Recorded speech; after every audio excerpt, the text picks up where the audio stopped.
Hello, everybody. Good afternoon, good evening, good morning, everybody out there, YouTube land. This is Moz coming to you with another episode of Moz's Toy Box Toy Photography Talk Edition. I can do this. We got a full panel tonight. Great panel. We got Pablo, we got Ian, we got Insightful, we got Commander Green, and we got 1-6 Shooter, who is in the penalty box right now. He was a little late. I have to bring him in here. That's okay though. So let me unmute everybody and get them in here. Let's see if we can manage to do this. There's a lot of hands moving at once. So I'm gonna bring them in and then I'm gonna unmute. So just so you guys know. Boop, boop, boop, boop. Wait, Trevor didn't make it. Boop. There we go. What's up, guys? What's up, guys? What's going on? Oh man, it's so great to have this awesome panel tonight, man. Pablo, Ian, Trevor, Harold, Mike, what is new? And then we're going to greet everybody else. What's new? Who's starting? Well, Pablo, I thought we'd start from my that side. Pablo? Oh, so it'll be me. Oh, okay. Clockwise.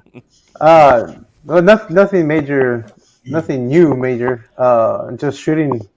I'm just shooting a bunch of Mythic Legions lately. Trying to do my style right now. I'm getting back into the groove of things because Legions Con is on its way pretty soon. So I just want to get in gear for it. So I've been grinding away with those Legions, with those Mythic Legion figures lately. So. Oh yeah. But other than that, that's pretty much all I've been doing lately.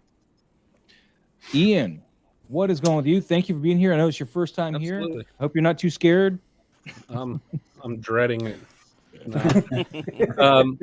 Not much, man. I'm just chilling. I've got a lot of toys, but haven't had a lot of time to shoot. I did do a couple Vapor Hoods shots, and I did squeeze one in today. I had about a 2-hour time frame where I could shoot, so did that, and got a little Nosferatu action coming, hopefully in the next couple of days.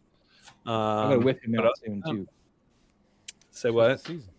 I said I gotta whip him out too. I gotta whip him out soon. Oh too. Man, such an awesome figure. Other than that, man, just holding it down.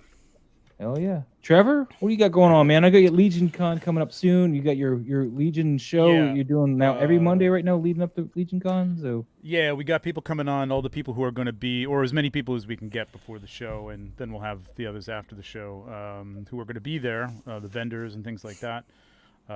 Creators. So yeah, we're doing every Monday, and it's been great, and it's been some marathon shows, but it's been a lot of fun. I am in the midst of shooting all the new wave of Mythic Legions, and oh my god, Nice. hold on to your pants because they're awesome as usual, man. But oh my god, so cool. Save me one of those calendars too, man. As soon as I get this job, if I get was this just job, gonna I'm say, let me give you the zoom in. Hold on, let me make it big. Literally just got the proof in today of the calendar, so it's looking really good. Really happy with it. That's a clean one. Yeah.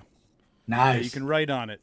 I'm not gonna write on it, man. It's gonna be nice, clean, awesome copy for resale later. It'd be like, this is like the time. You gotta get it signed first. I'm gonna need it signed from you too, please. So that's cool. That's coming along well. This bad boy just came in today. Oh well, hold on. Let me make it big again. Looking forward to shooting him. Ooh. Looking forward to seeing how much difference there is between this and the standard one. I don't know. Nice. Wow. I got my Mando and Blurg shipping out tonight. Oh, nice. Yes. It's going to be huge. Harold, what you got, sir? What's going on with you? It's been a while since we've had you here. Commander Green in the house. He's commanding the Green. Sorry, I'll shut up. Been a long time. Let's see.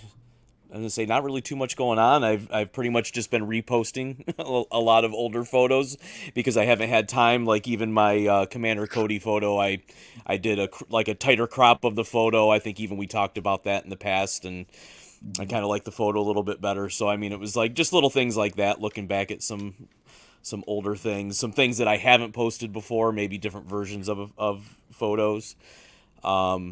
But yeah, I've got to get my Black Series Echo out because I'm tired of everybody with their Hot Toys sharing those, and I'm like, well, I want mine, but I only have my Black Series one, so I'm just gonna have to make do. But Man. yeah, but I want to start getting those out and actually doing a little bit more shots with them anyway. So Hell yeah, dude. Hell It's yeah. kinda- That is kinda my the one goal. thing. One thing that's awesome about, I mean, if you gotta have a silver lining, it's the one thing that's awesome to having a hacked account is that when I don't have a picture for that day, I could go pull one out of the locker, be like, "Get over here." right.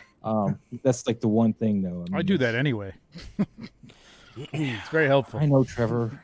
It's very Gosh. helpful. Mike, what is new with you, man? You got that jackhammer and you use those cool flamethrowers, man. You got one on hand? Man, of course I do. Right here. Oh, hold on. Let me make you big. Hold on. You gotta be big for that. Hold on. All right, here we go. Oh, So you, nice. you made those flamethrowers. Oh, Look at awesome. this. That's See if the great. camera will focus nicely on it. Let me give it a second. There we go. There you So I got the bendy wire in there. I've got the. It's kind of tough for it to focus on. Maybe I don't know why, but It I've looks got the beautiful bendy though. wire You in got the pictures on your flamethrower. Instagram for it. You can Popeye holds it in his hand, and this is for 6.5 inch figures. I scaled it off of the black skull, so these hooks just kind of go Oh, over I the like shoulder. that. That's cool. You just And, kind of hooked yeah. over them. Yeah. And it's got an open barrel on the front end, so you can add an effect in there if you want. Sweet. Sweet. What are you charging for that? These are 65, and they're painted and everything ready to Nice. go, Gorgeous. man. Thanks, I appreciate it. And of course, I haven't got any time to do any photography though. I really wanted to, but I haven't. One or the other, man. Yeah. yeah. you That is know. awesome, Mike. I'm jealous. Thank I wish I had $65 right now. Hey, I've got a 1/8 trash can, man. Didn't you say you Yes. wanted one? Yeah, the 1/6 trash can, right? Oh, So what's it- 1/6. Okay. Or no, wait, 1/12. 1/12 was what you made, right? Yeah, but I've got a 1/8. That He also made a somebody 1/8 told me one. to do. Yeah. Oh, I okay. printed two, and I think it's like 4 inches tall. It's like isn't that for your scale? 1/8 hot toy. What's hot toys? Oh, 1/6 is hot. 1/6. Oh, 1/16. Okay, never mind. I thought you wanted a 1/8. No, it's all good, man. It's all good. Yeah. Anyway. Let me give a shout out to everybody in the chat today, man. Harry had beat out Noble Young is the first one here today, at least the first one to say something. So what's going on, Harry? Benakin, how you been, buddy? Then we have Noble Young. You came in third place tonight, Noble Young. You need to try harder. Rita Adrian, how you doing, man? This is great seeing you. He says the other Adrian took my Yo Adrian username, so I had to change it, dude. And then he also said earlier, he says, before we start, I want to say thank you for helping. I'm going to say this for all the panel because all of you guys are, of course, helping these. It's not just me, but he says, I just want to say thank you for helping us out with the toy photography. It really helps a lot, and for continuing even after. Well, this part pertains to me.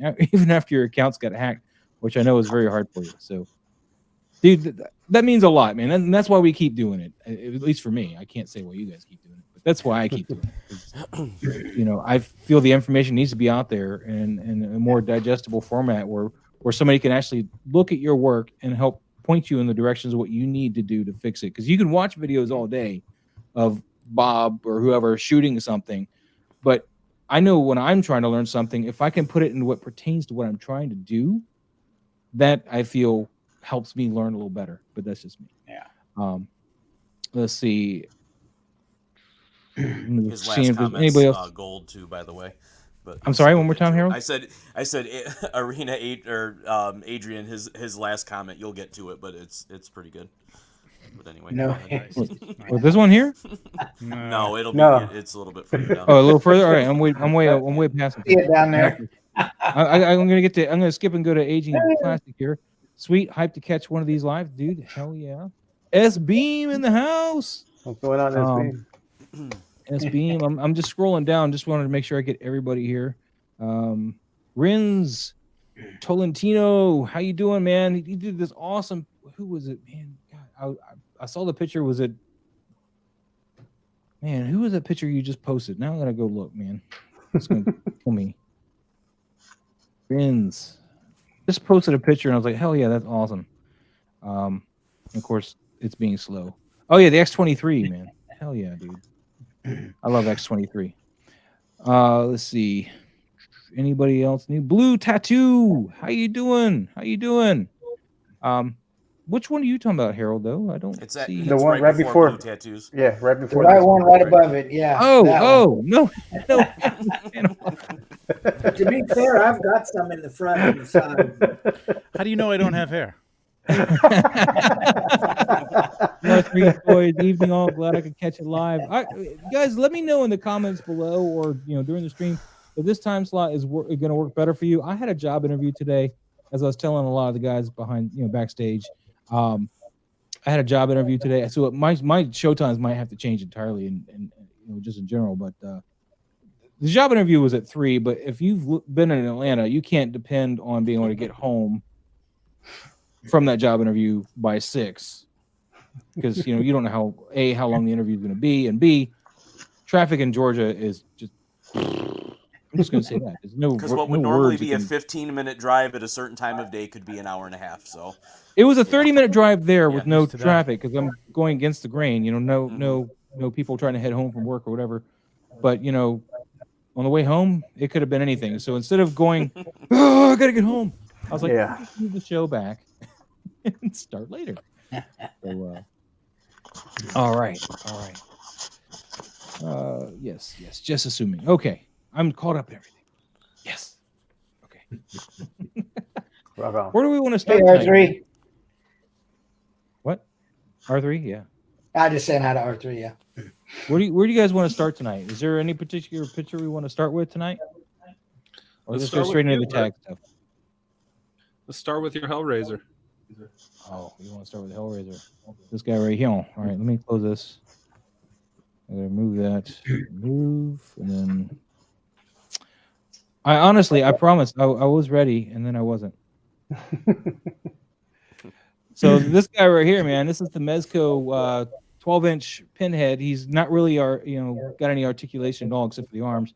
Hey, wait, there's Harry. So might join you gents after I drop off my sister to soccer. Hell yeah, Harry, let's get you in here. And then hey, Mike. Okay. Sorry. Make Thanks. sure I give everybody their dues here.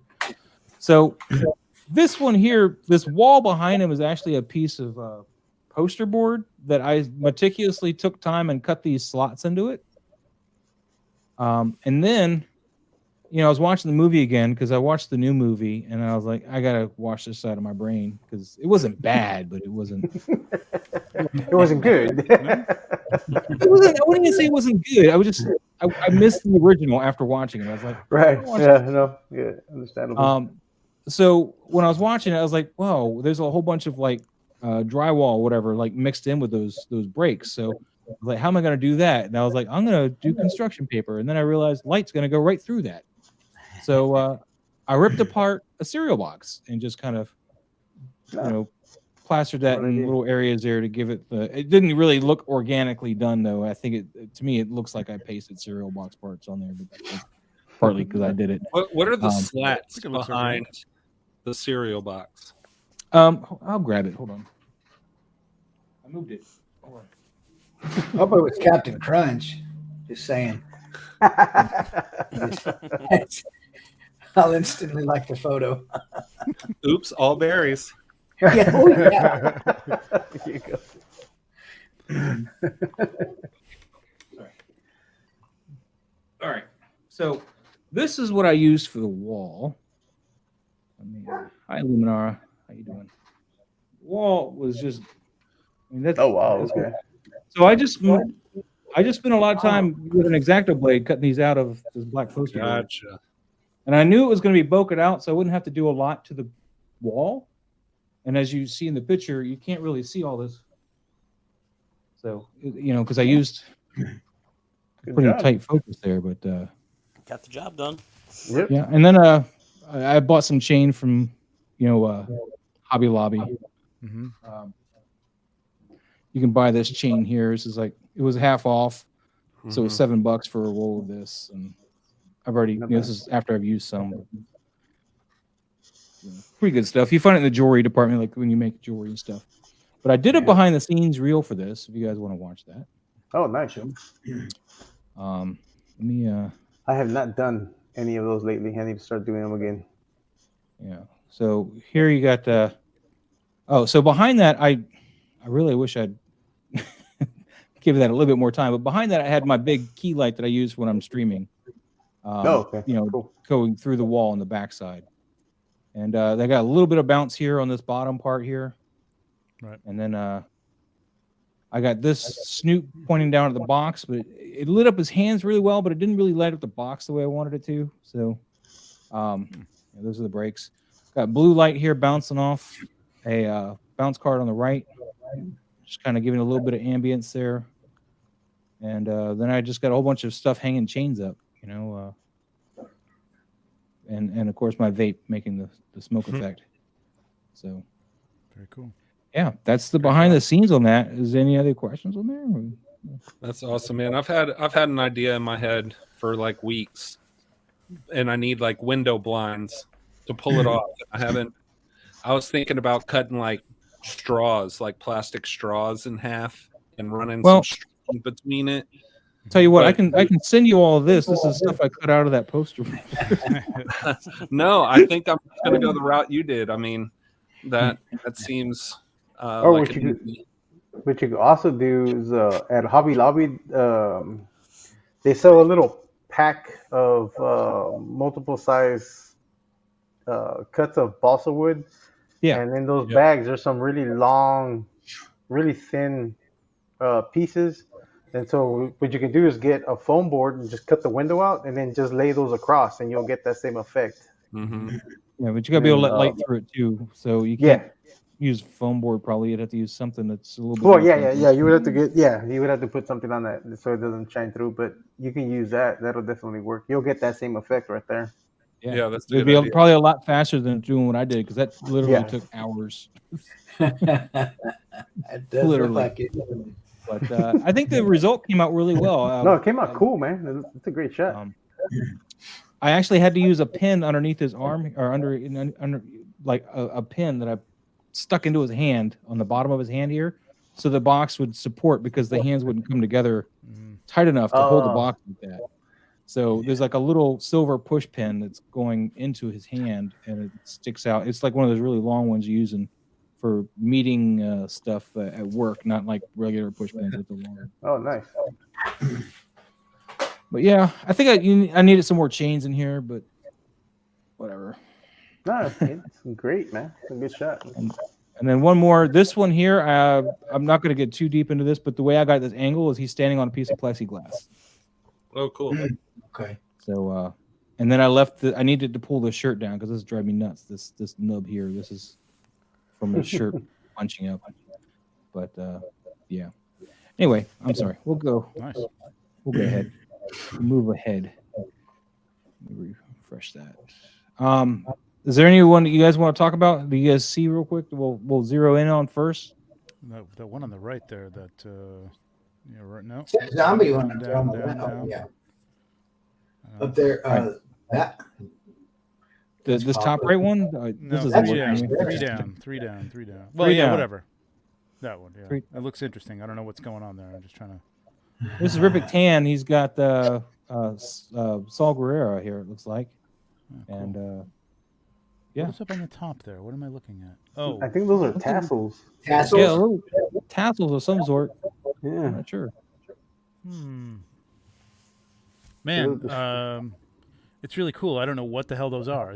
That's like my eye is going right to those because I'm trying to figure out what they are, which is distracting, I think, because the shot is great, man. It's really, I love the light. I love the pose.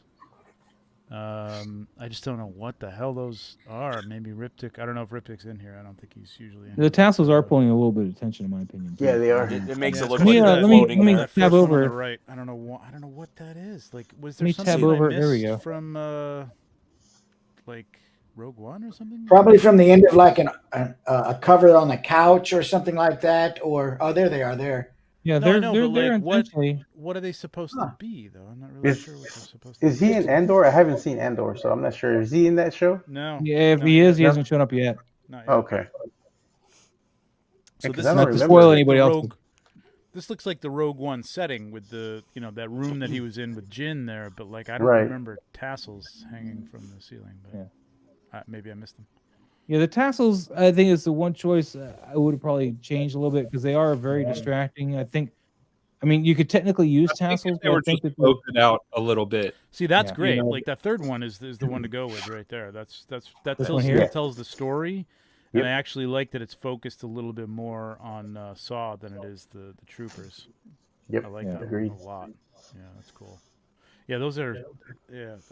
yeah. So we're That's gonna great. general consensus. We're digging on Yep. this one here. Killer. Mhm. Killer. hmm And the tassels, like somebody said, if they were bulked out, like if they were either further back or further forward, like one Correct. or the two, just to like Just to get them that probably. bulk up. Yeah, that part just- would have been. I don't think they contribute anything to the shot personally, and I think they should Yeah. have just been left out because this is a great shot right here with this big burst of light, and the light isn't so blown out that you can't see the frame of the door either, and that's really a plus. So it's pretty controlled that you can still make out the detail alongside the door frame there, and the figures are great. I just don't think the tassels contribute much to it. There's Dragon Ball. Dragon Ball. This guy. There you He's go. everywhere asking for T-shirt shots. He's always doing that, man. I'm just I'm a little disappointed he's not super chatting for it though, man. You know, I see him do that all the time. Like, why don't I get him? Yeah, the rest of the environment on that shot though, like screams Star Wars and everything about that. Like it's perfect. Yeah. Maybe I missed some sort of curtain he had somewhere or something in Rogue One that I don't remember, but regardless, like, and you know what? Like, I kind of like the fact that you're close in and you don't see, like, we know those are troopers. We can see the armor on that third one. You Yeah. don't need to tell any more than that, really. I don't know about the cutting off at the shoulder on the right one, but like, other than that, I think this is great, man. I think this is Maybe get the trooper just a little tighter in, so you get a little bit of Yeah. that helmet line. Yeah. Kind of like how we got exactly. this one, kind of mirror this Yeah. kind of crop Yeah. on him. Yep. No, I'm with you. As far as these tassels go, I mean, if these were just, I think the big problem that's really throwing them out is not so much that they're in focus, out but the of fact scale. that they're obviously out of scale. Yeah. So I mean, if they didn't look so out of scale, then them Yeah. being in focus like this wouldn't be a problem. But they I are mean, your just eye, obviously- it's also the point of contrast. Think about, I mean, yes, there's a lot of contrast with the light coming from behind Saw, but there's a bright light on those, and there's a big point of contrast between the bright part of them and the dark part of them. And that one, especially on the right, my eye just zooms right to that thing. So it's like, it's the first thing I look at before I even look at Saw Gerrera. You here are bad tassel. Bad. Fantastic. Away with you. You're so naughty. But great light, great atmosphere. Yeah, I great love the atmosphere. I'm digging this shot. I agree entirely. These tassels are just off-putting. Yeah, that third shot right This is the there. shot to go with. That's Yeah. killer. Mhm. Money. Yep. Total All money. right, let me refresh this. We got another tag, and then we're just gonna start at the beginning, because it was just way too confusing. Ooh. Brandon's salad, the 6-scale salad here with the 2-pack Boba Fett. It might have been the 1-pack, I don't know, but it was the Phoenix Boba Fett armor here. Hot Toys. Mike, let's start with you because you're not a Hot Toys guy. What do you think? I think I need to open my screen up a little bigger. There we go. I like this shot. I like this figure. First of all, and I think the orientation of it, the portrait orientation of it, is a pretty good choice because of the crop. It kind of goes down just below the waistline a little bit, and it shows a pretty tense scene. I know a lot of people lately are doing the box. I forget what you call it. Letterbox. Yeah, letterbox. Yeah, but I think this works for this one. You can see the movement. He's stretched out. He's angled back. I like the pose. I think. Overall, I like the lighting, the warmth of it. I think it's a good shot. There's nothing I can really say bad about it, maybe some more reflection in the bullets or whatever those are on the belt there. Maybe a little bit more shine on some of those. I just like adding shine on metal objects. But I think other than that, man, I think it's a good shot. I like it. This shot's giving me a great idea. I know this isn't quite what he's going for, but I mean, he could easily just change the story on what this pose is doing because the caption says, "I'm the captain now." But really, when I looked at this, man, I thought that the camera is like somebody he's about to hit. And he's got his fist drawn back like he's about to punch him, and he's got his other hand like just holding the guy steady like he's just going to wail on him. And I kind of want to go with that. I want to do I want to do a shot like that now. I've been very inspired by that. It's a cool. Even though I photo. think it's more like he's telling somebody, the camera, that he's a captain now. But Yeah. Yeah, because What of do the you film, think, I can see it. Because of yeah. What do you think, Ian? Sorry, I know Pablo, you were ready to start, but no. I think this is a great photo. The lighting is great. I love the edge lighting. Really, the only thing I could really say about it is, for me, I really like a story in a photograph. I think that without the caption, you wouldn't really be able to tell what the story being told is. But I see a lot of toy photographers that just do one character in an action pose, and those are cool, but there's no story. I think that this is a great photograph. I just don't really have anything to really critique other than say that maybe if it was telling more of a story, I would be more drawn into it. But I think, what's his name? The 6 scale salad. He knows what he's doing. Lighting looks good. Focus is on point. You get the textures and all the fabric. And I mean, I think it's a well done shot. I'm just trying to think of something to critique, really. And that would just be kind of lack of story. all right. Pablo, since you were starting to go, No, I really don't have anything like to add. I mean, it's well lit. He's got enough rim light.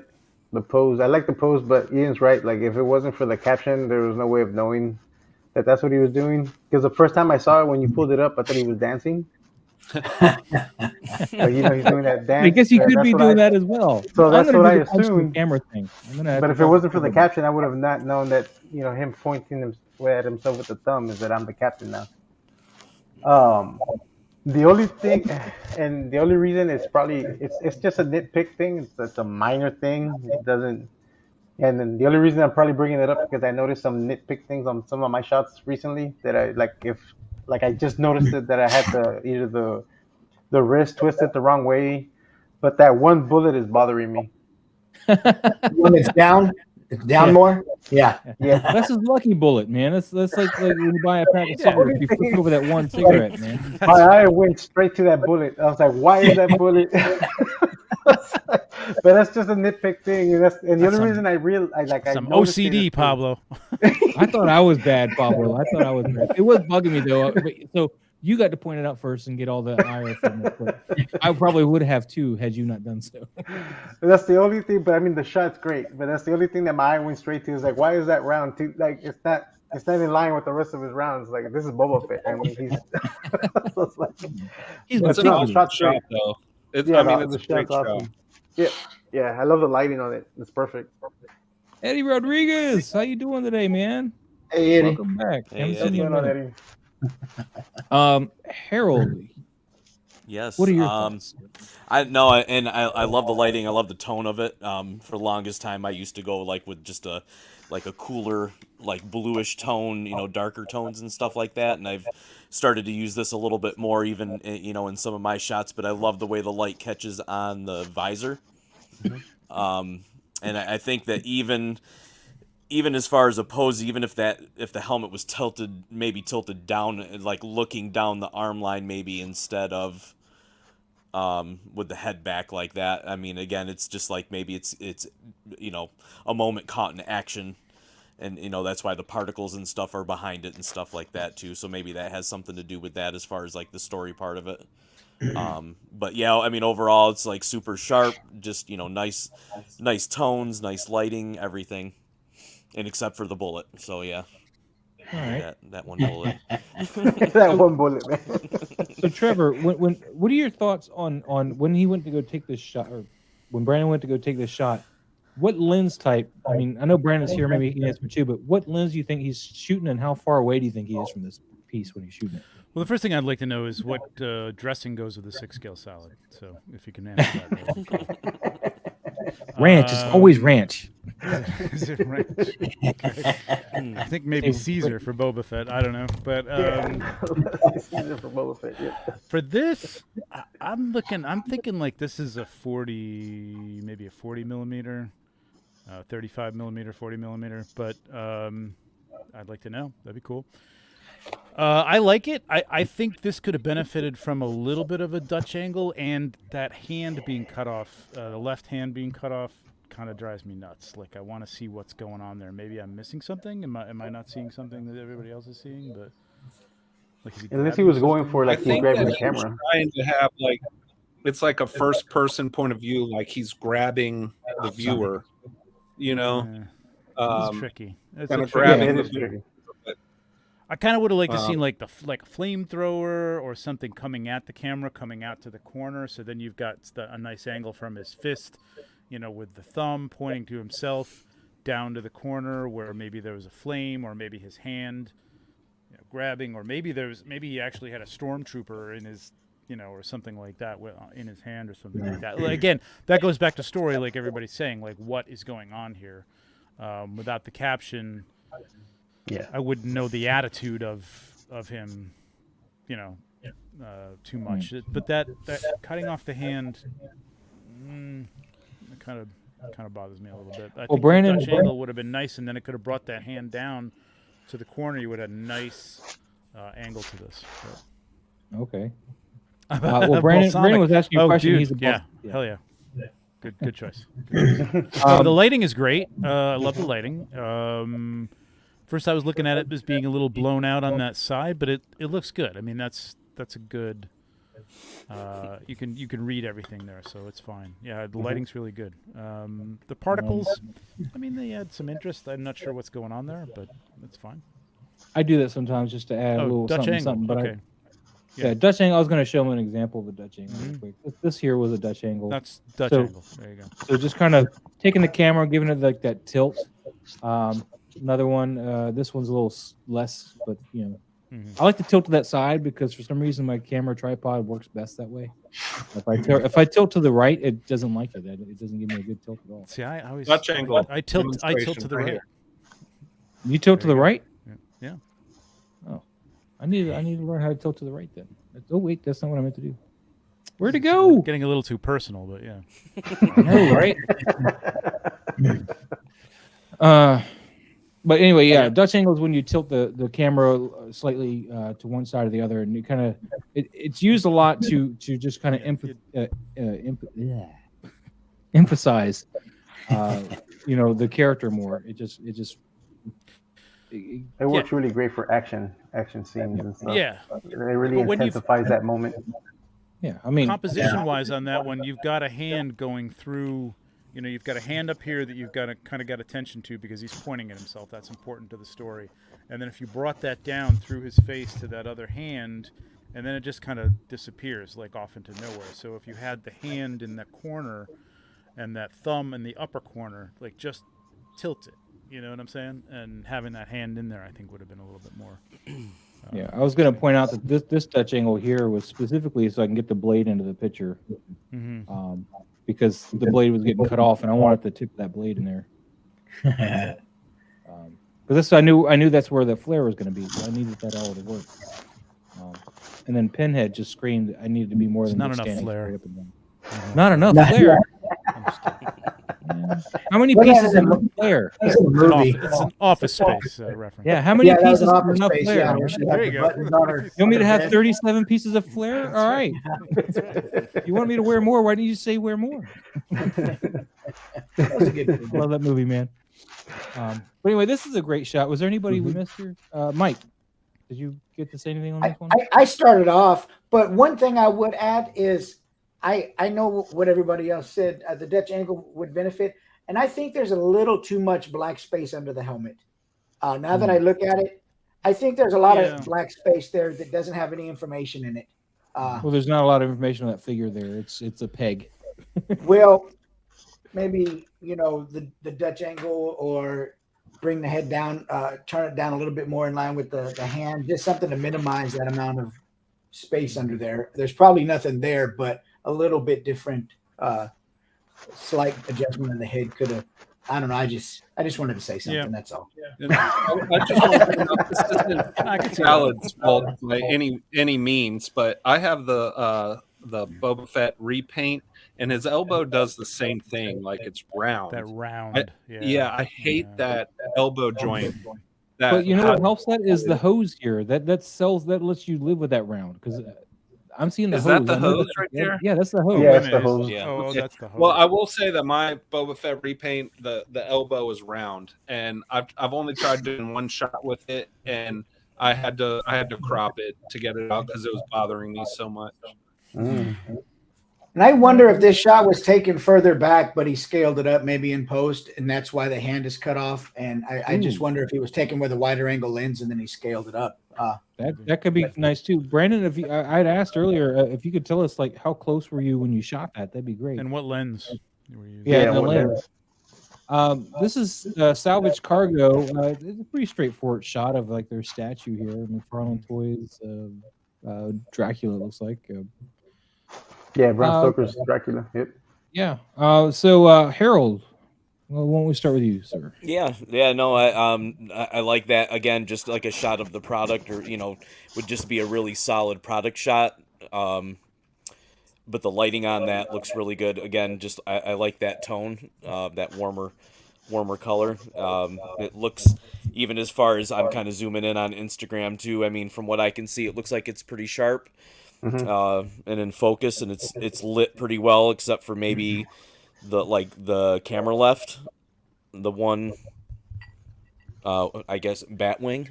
Yeah, that wing, just that arm on that side. But other than that, no, looks pretty good. All right, Ian.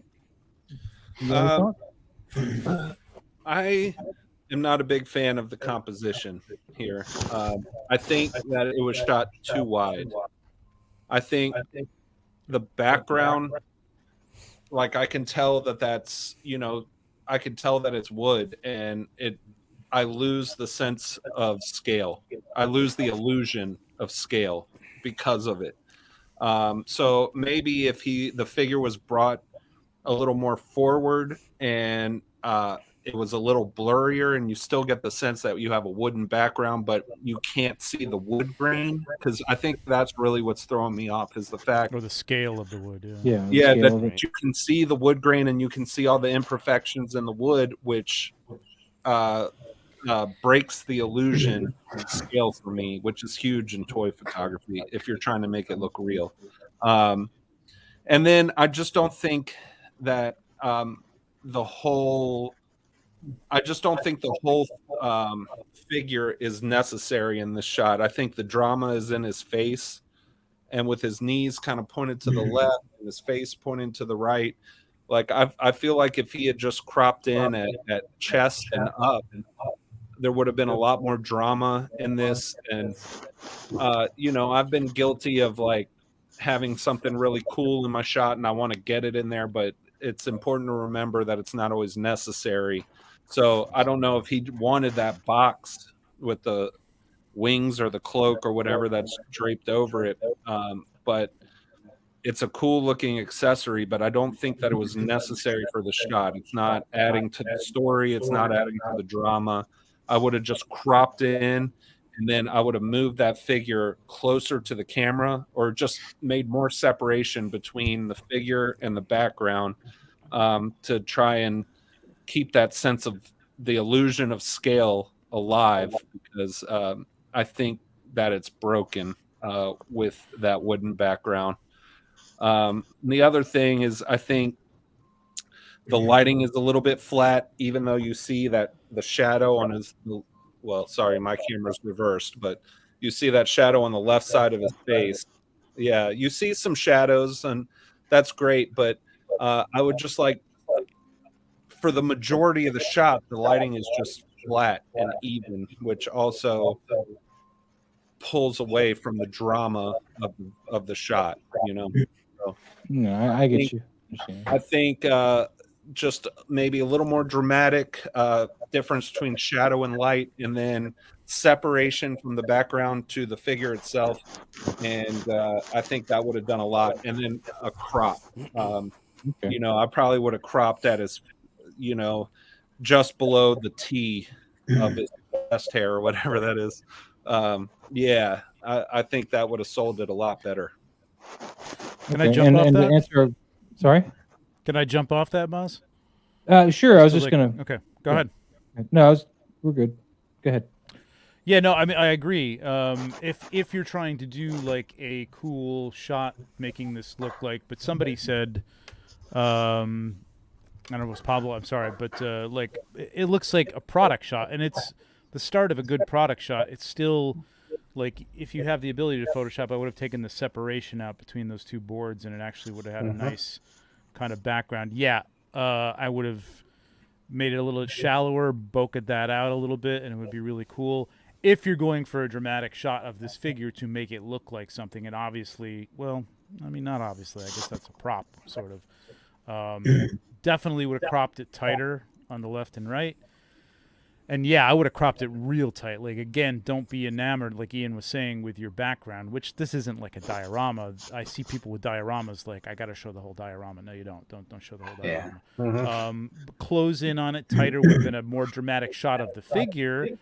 But if you want to show it as a product shot, or, you know, this isn't bad. This isn't a bad start. I just would have cropped it in. Some of the things that Ian was saying about lighting, for sure, and then just gotten rid of that line, or somehow removed that line between the boards, and it would have been kind of a nice background there. So, All right. yeah, nice warm light though. It's good. Yeah. I was going to point out that Brandon had got back to us. He said he used a 24 millimeter, and he was very close to. Okay. So I just want to make sure that was noticed. As far as this picture, though, the only thing that's bothering me is, like, I don't even want to know, but this little thing here, that's bothering me a lot. I can't help but go, that's not right. He's in torment. But as far as the color goes, because I think Ian was mentioning how he's kind of like one tone and kind of flat with that wall. I know I like this warm tone, but I might have cut it with something a little cooler too, just to not necessarily blue, but just maybe more of a white, just a little cut, you know, on to just establish a little bit more light on one side or something to kind of pull him off that wall. And of course, all the other, you know, things mentioned as far as how far he is from that wall, or the bulk of the wall, or the line of the wall, you know, that all still stands. But maybe cut this with a cooler white as well, and let this yellow play off to the edge. This warm light play off to the edge. What are your thoughts there, Mike? I think. Well, what I think, I'm a fan of orange light, but I think there's just too much of it here. And what I think would have fixed it is what other people have already mentioned. I think a much tighter crop would have fixed the amount of orange light that I see in the frame. And I think another thing would be, you know, a tight crop, maybe even 3/4 body, would work here. The line in the back is distracting. But with a tighter crop, that line probably wouldn't even be as big of an issue, other than it would be going right through the middle of his back. But even with a tighter crop, I don't think it would be an issue. I think the figure looks great. I'm sure he doesn't pose except that pose right there. But I like the figure, and I was thinking, that'd be a cool one to buy. I like those kind of figures. But a tighter crop, a different color, maybe a cooler tone, something. If the figure doesn't pose well, try to give him something, a color temp he's either coming out of and going into, or some sort of transition there to communicate that he's got a lean to him, that he's leaning from something into something. Even if the figure doesn't pose like that, you can communicate that with color temp. So maybe something like that would help. And that's really my thoughts on it. It's a cool figure. I like that figure. Good evening, those wonderful toys. How you doing tonight? Hey. Hey. Who's next? Who didn't go? Yeah. I agree with everybody. Though, if he was going for like the product shot, I don't understand why he would cut the bottom of the box. I would have showed the full thing. So I think if he would have backed up a bit, and then he would have been able to move that figure further away from that background, and it would have bulked out a little bit more. Because then that would have worked for a full product shot. Because cutting that where it's been cut at the bottom of that box just doesn't showcase that this is a product shot. Because you're missing that portion. And I don't know if that box and the figure are all one solid piece, if it's a statue that way, or if he has that figure standing on top of it. But I would have liked to see more of the box, the full box, and I think that would have helped them separate that from the back. And yeah, that line, the fact that that line is there for the back on that board is just distracting because it seems like it's going to cut the figure at that portion. So he just needed to back that up a little bit. And I probably would have put a little hint of blue light, just a little bit, not so much to overpower the orange, but just to give them that separation on that side, like Mike was saying. Because I was looking at some stills of the movie, and there's like a hint of it, like very subtle, where they had those scenes where it's all washed in orange like this, but there's still a little subtleness that you can see the skin tones. Yeah. And this is all one solid orange. A little godlight coming from the top. The godlight would have, cool, you know what I mean? Like just one more thought. It looks like the figure and the background were lit with the same light. If I'm right about that, I think and I think this tip could help a lot of photographers, toy photographers that I see on Instagram, but they'll place their figure and they'll put their light shining right towards the figure. You need to feather that light. So turn it towards your camera, right? Even if your light is directly facing your camera, you're going to see that light is going to spill onto your figure, right? So that's called feathering. So when you move your light so it's not directly facing your figure, it's going to give you a softer light. And also, I think it's going to accentuate the shadows more, add a whole lot of drama. And I think it would have subtracted a lot of this distracting background, which takes away from the photo. So, feather your lights, guys. Feather your lights. Or just flag it. Just flag it. Or flag it. Yeah, you can flag it. In the background, one of the two. Yeah. Yep.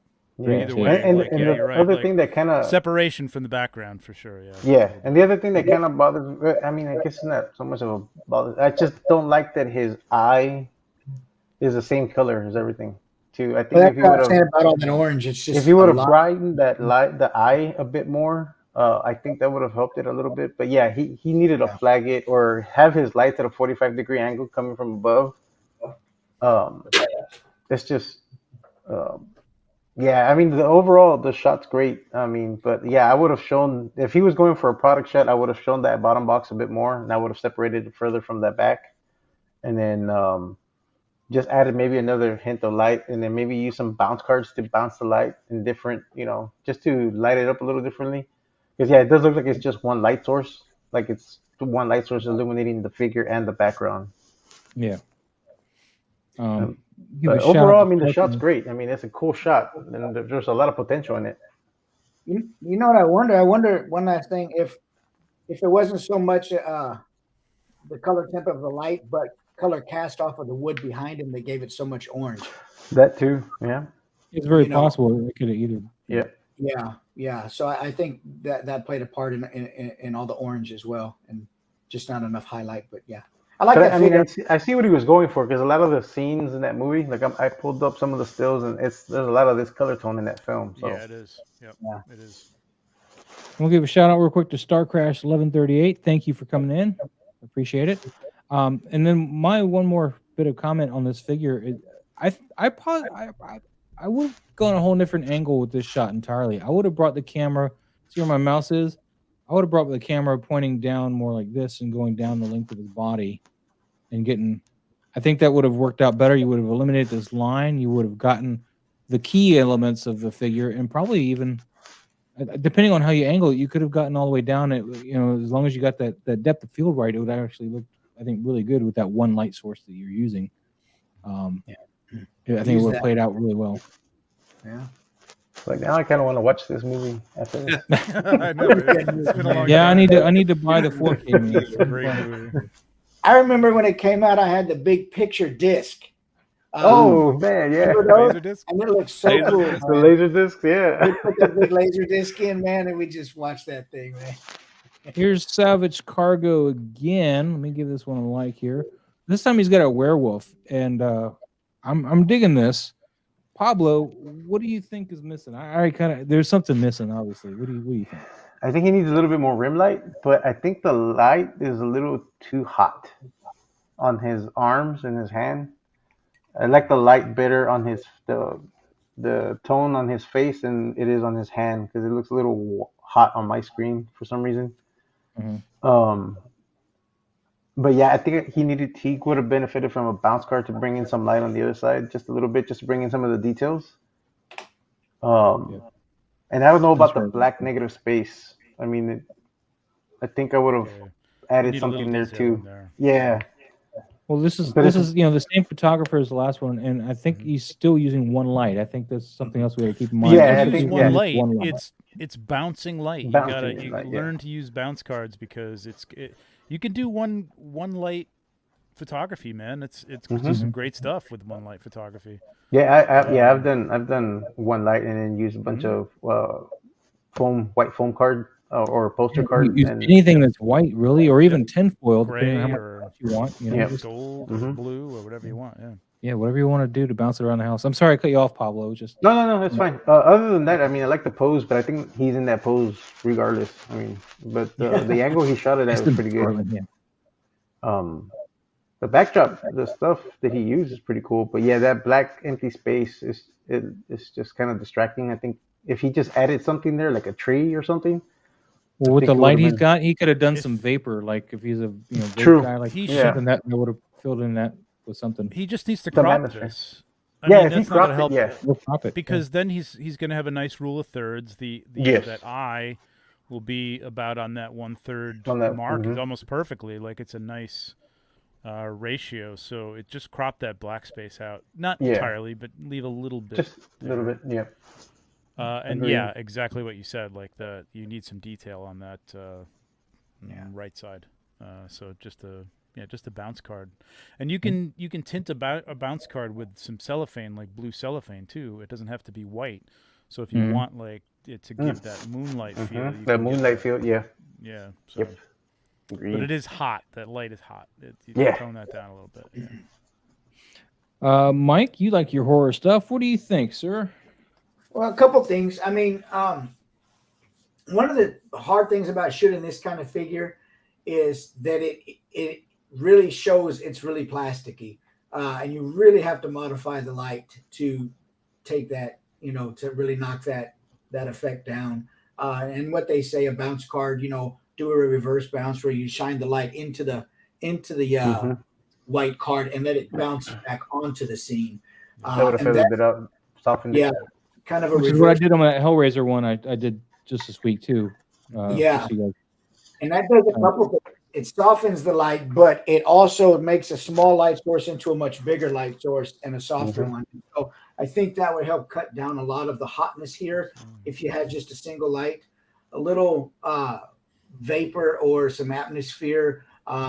It could even be you just That would have been good. match or light something if you had it and just blow it off into the scene if you're really limited on resources. Just a piece of paper and some smoke back there or something. But I think it really something on that face, man. I don't get what it's doing, and it might just be, but I'm really not seeing. I don't know what it is. Maybe it's my. It looks flat. That's the thing. I really think it's because of the light. I think It's the the light harsh white, better. yeah. Yeah. It goes from yin to yang, Yeah. from black to bright, and I would like to see a more subtle fall off there. Yeah. To get just a little Rembrandt shade. lighting. Yeah, because it's all there and then it's all gone.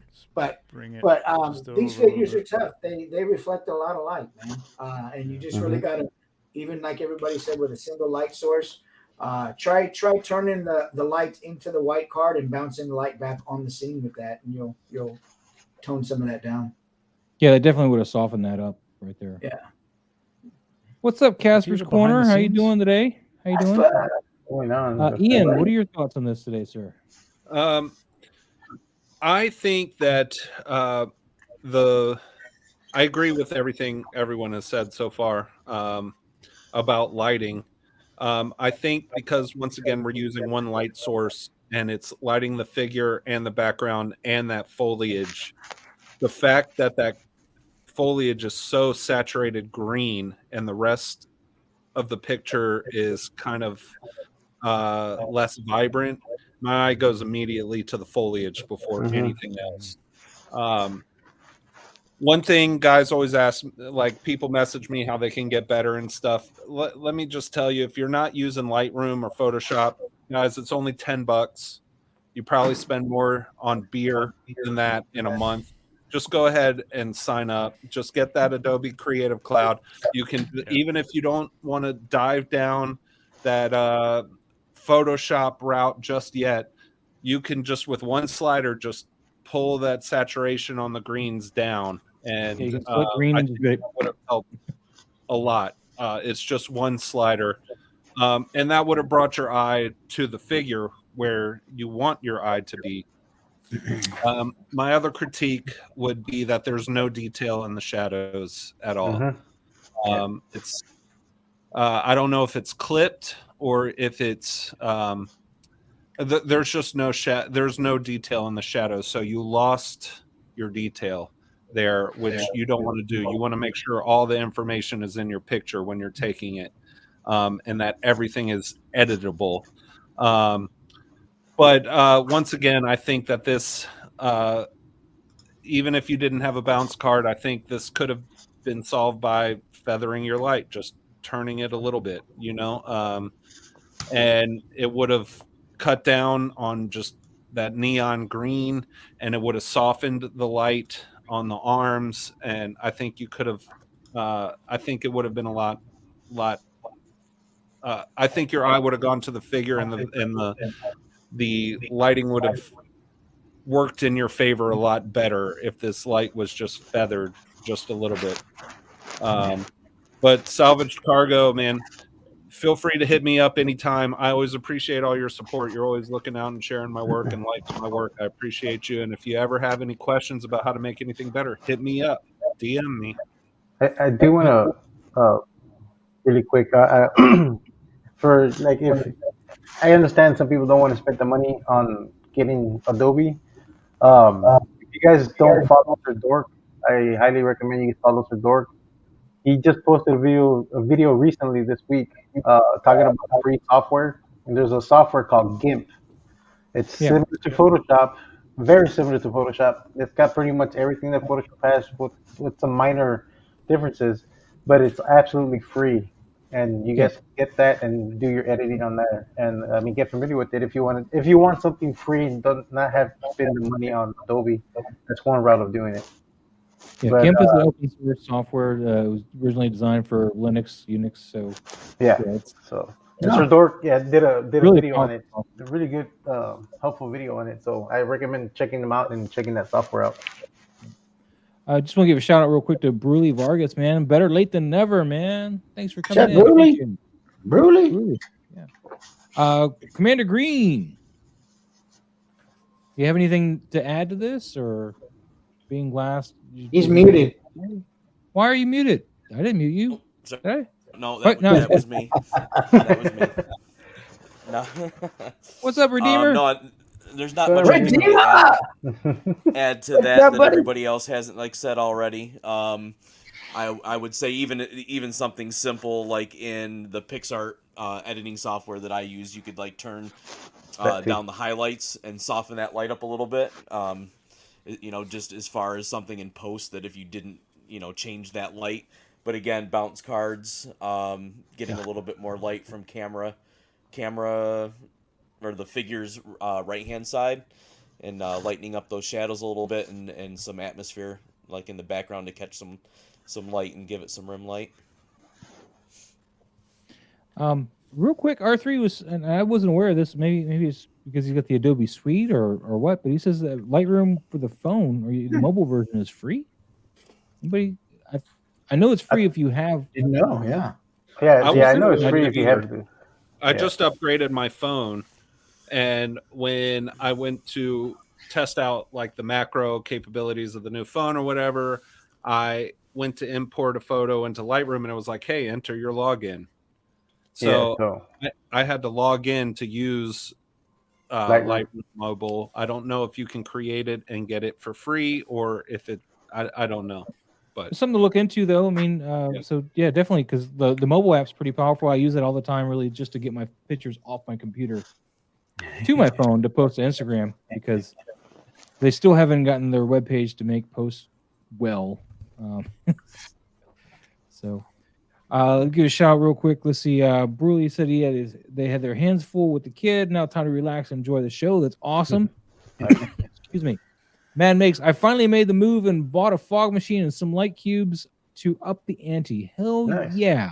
it's gonna change. Fog the machine's a game. lot of work though, but you're gonna have fun with it. You're gonna dig it.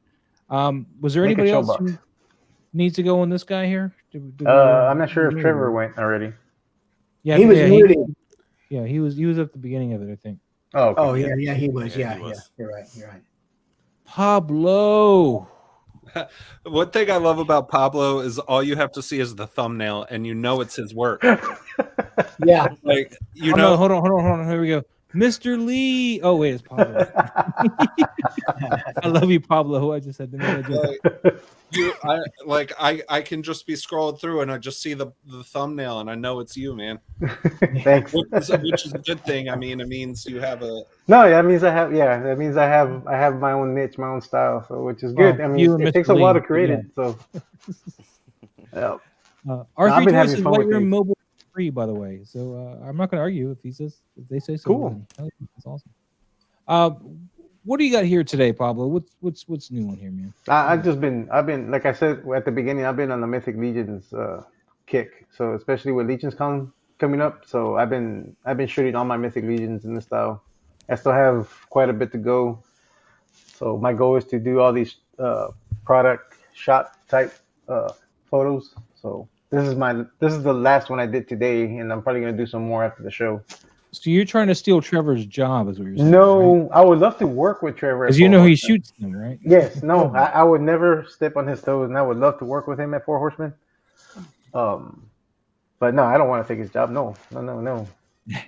It's okay if you do. He just got to No. fight. Look at Maz stirring the pot. Just stirring the pot. Right. Stir the pot, just stir it Hey man, in there. I'm gonna side with tell you- whoever can help me with that headless horseman that I missed that I didn't get. Let me tell you something, Pablo. Pablo. If you spent a day dealing with prototypes, resin prototypes that barely hold together and can't hold the heavy resin can weapons imagine. that they have, you would think twice. Although I was talking to Pablo about this since he's going to Legion Con. Trevor, if you and Pablo can look out for me to get me like a headless horseman that I can pay you guys for without paying an arm and a leg. I know he sold out. I missed it, but maybe I'll see what I you can guys do, know man. somebody? I don't know if they're going to have any there, but I'll see what I can do. I might be able to. that'd be, dude. That's gonna be my cherry breaker right there, man. That headless horseman. I want to break my cherry with that. Okay. I'm like, Okay. come on. All right. I will. For sure, man. I'm your dealer, man. First one's not free. but- Please, man, hook me up. Straight to the veins, man. Straight in there, Yeah, but I've been having fun doing these shots. dude. Yeah, these are cool. Yeah, I keep seeing that thing, and I'm like, Jesus. All right, you I'm guys trying to get have you to anything buy you wanna- Mythic Legions, Miles. That's why I keep tagging you on these. Man, stop. I haven't gotten the job yet, and they don't sell them there. Was there anything else we want to talk on this one, or we're just gonna all like yay and move on? I like real quick, Pablo. I like the two-tone green you have. I like the muted, soft, inviting green in the back. But then I like the fill lights that you have on the sword, the inner parts of the thighs there. I like that brighter, more saturated, not quite neon, but electric kind of green against that flat muted kind of almost a billiards green. Mm-hmm. I like the use of the two greens. Thank you. That brings that's a good way to break those figures out of that background. It was a good color. Oh, it's So, a sexy Pablo, color. are you using gradients in Photoshop, or are you using practical backgrounds? Practical background. So the way I have that set up right now, I'm using a black seamless background, and I'm using an RGB. Green light. Oh, actually, this Walmart light light. that you see behind me, this purple light, it's the same light I use and I can adjust it with my phone, so I change the colors depending on what I'm gonna shoot and what I want. So it's all practical. It's not I'm not making the gradients in Photoshop or anything. Cool. That's a shot. That's a shot. That's a beautiful gradient. I'll do the shots first, and then once I'm done doing the shots I need, because I know I'm gonna composite it, I remove all the figures and I take a shot straight up with nothing on there, just the background. So that way I can use that on there. And then do you create a brush for that logo right there? So that logo, I made an illustrator. Sorry, guys. Yeah. First live stream. I'm pointing at the screen like you guys know what I'm. But, the logo I recreated in. Create a brush and just stamp the mask, basically, or. No, actually, so since I created that logo in Illustrator and I have it saved as a smart object on my Photoshop, it's already on my library. So I just drag it on there and I'll make the adjustments in the gradient that I want for it. Right on. Well, Trevor, you got to worry, man. Eddie says they could picture this on the box for the figure right here, man. Pablo's coming That's not for my you. job, man. That's Nate Birch. Oh man, and Mad makes finally got his headless horseman in today, man. Oh, Right on. Oh, nice.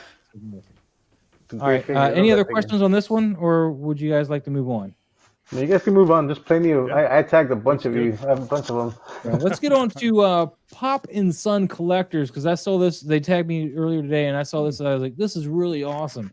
And I love the grainy effect. You know, just trying to give it that kind of that zombie-esque kind of movie grainy That's a effect. cool thing. shot. Yeah, Yeah. whole shot. Harry's here. Let me add Harry. Hold on.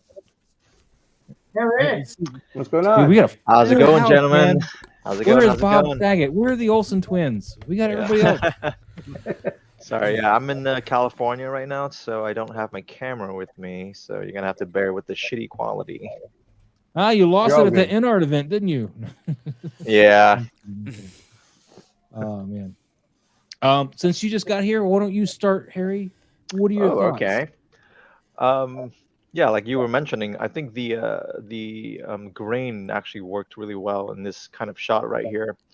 I'm not really familiar with these characters, but I mean it's a zombie. I Yeah. think So. Resident Evil. Oh, is it really? Yeah. Yeah, I so. think that's 5K Toys. Well, sorry, that's Well, the they're on 5K toys. It's like RPD officer is what they Oh, so raccoon police. Yeah, department? raccoon. Okay. Yeah, it's a zombie raccoon police department. Okay. The lady behind him girl doesn't look like a put her hand zombie. up. That looks like a regular Yeah. person there. I think Yeah, she's I trying think to it's raise her Mary hand and Jane. ask the cop a question. She's asking if you've got $20. Excuse me, officer, you see these zombies behind me? They're bothering me. Excuse me, sir. Excuse me. Excuse Oh, me. sorry, Harry. Continue. No, but yeah, I like the lighting here is great. I love the composition. I love the setup that he has here. So yeah, honestly, I don't have anything bad to say about this one. If I'm being honest. Really cool shot. All right. Yeah. Well, thanks for being lackluster. We'll move on. I'm kidding. I love you, Harry. Mike, what are your thoughts, man? I don't want to make you go last. Well, I'll tell you, this shot, I like it, and I'm not usually a fan of such a heavy edit, but it really works here. I like this figure. His where his arm connects to his corner. elbow. I'm not a fan of that. That's not him. That's just a figure. But I would have changed that a little bit because that's all I see, and it looks deformed. But I didn't like this, and I want to buy this figure. Matter of fact, It's available right now. It's still on 5K. Like they just got them in stock. Who is it? 5K Toys, they have them in stock. Like they just received them in stock this past week, so they should still be available. And I think they're, I'm not sure what the price is on them right now. It's a More good money one. than I probably have. Good shot. Unfortunately. I mean, I like it. I can't say anything bad about it. It's a zombie horror shot. I mean, it really can't be too bad. It's lit. It's got depth. I see, there's light in all stages of the shot. There's nothing that stands out above the star of the shot, which is the officer in the front. There's no distracting light really taken away from him. I would like to see maybe a little bit more dodge and burn, a little bit more, actually in this case, a little more dodging on the officer, just to bring out to complement some of the darks that are already there in the shadows. But aside from that, I like it. It's a good shot. I like it. Yeah, I think what's hurting this one, as far as what you're referring to as a little dark, is I like the grungy filter he's got on here, but I think the filter is a little heavy. I would have probably found a more like a film dust overlay to put on there instead of. It looks like they took a grunge texture and then screened it, Yeah. or whatever, and it's just a little heavy here. Maybe just bring down the fill on it or the opacity on it a little bit, because it's making this all look kind of gooey back here, like just kind of weird.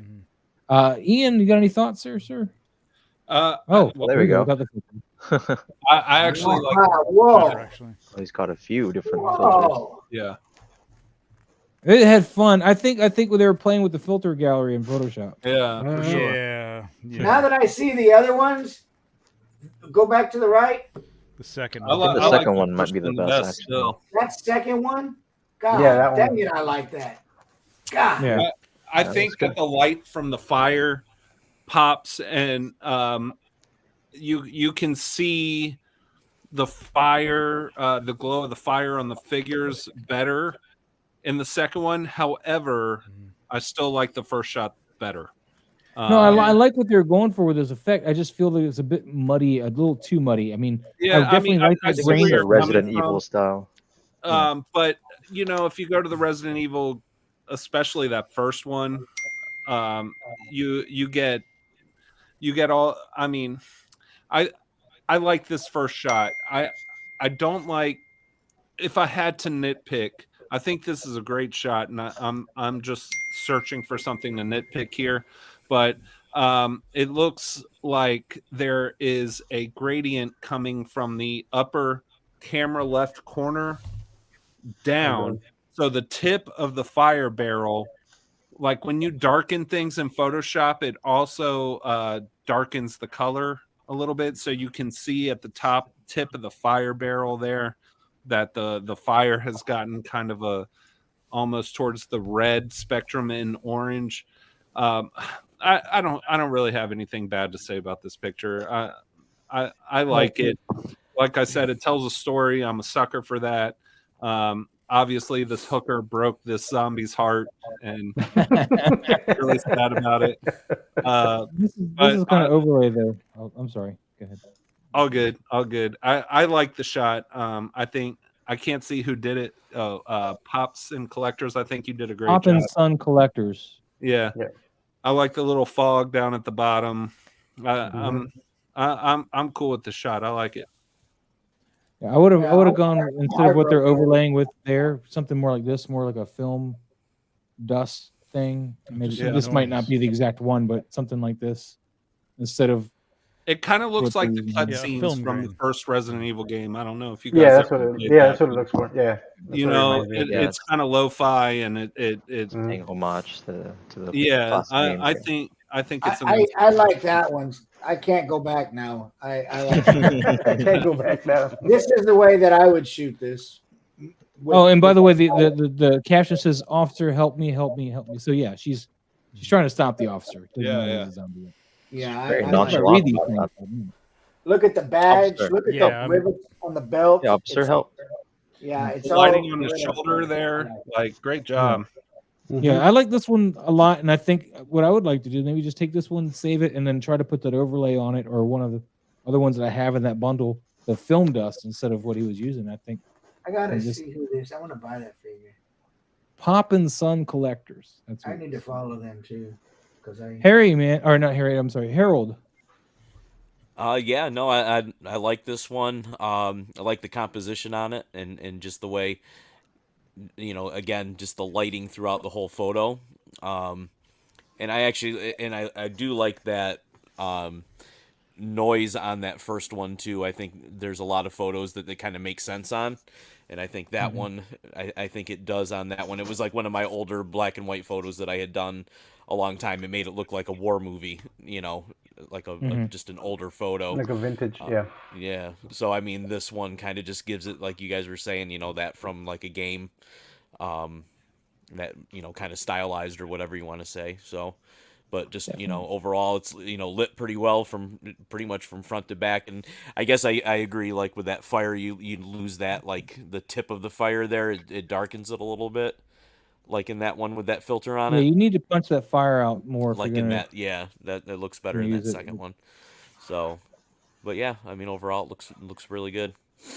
Photoshop wise for this fire, what I would do is add a new layer if you're using Photoshop, and just get a paintbrush with probably sample around here or so, and play with the opacity and just do a big blurb of one like low opacity kind of orange just to kind of give it a glow, and then you're gonna do a blend diff and pull some of those blacks back out of that glow, and it will help sell the fact that this is casting light instead of just a plastic fire here. So Is do we that- have any other insight? Sorry?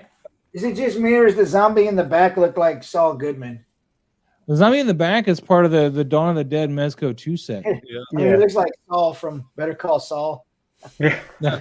Now that you point it out, yeah.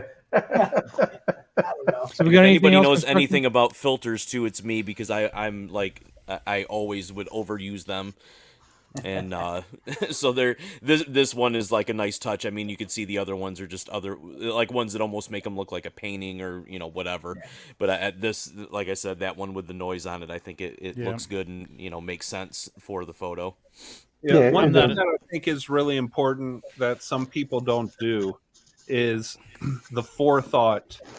Like I like that I don't know how he lit this, if there's a light source under the fire barrel, or I don't know how he lit that.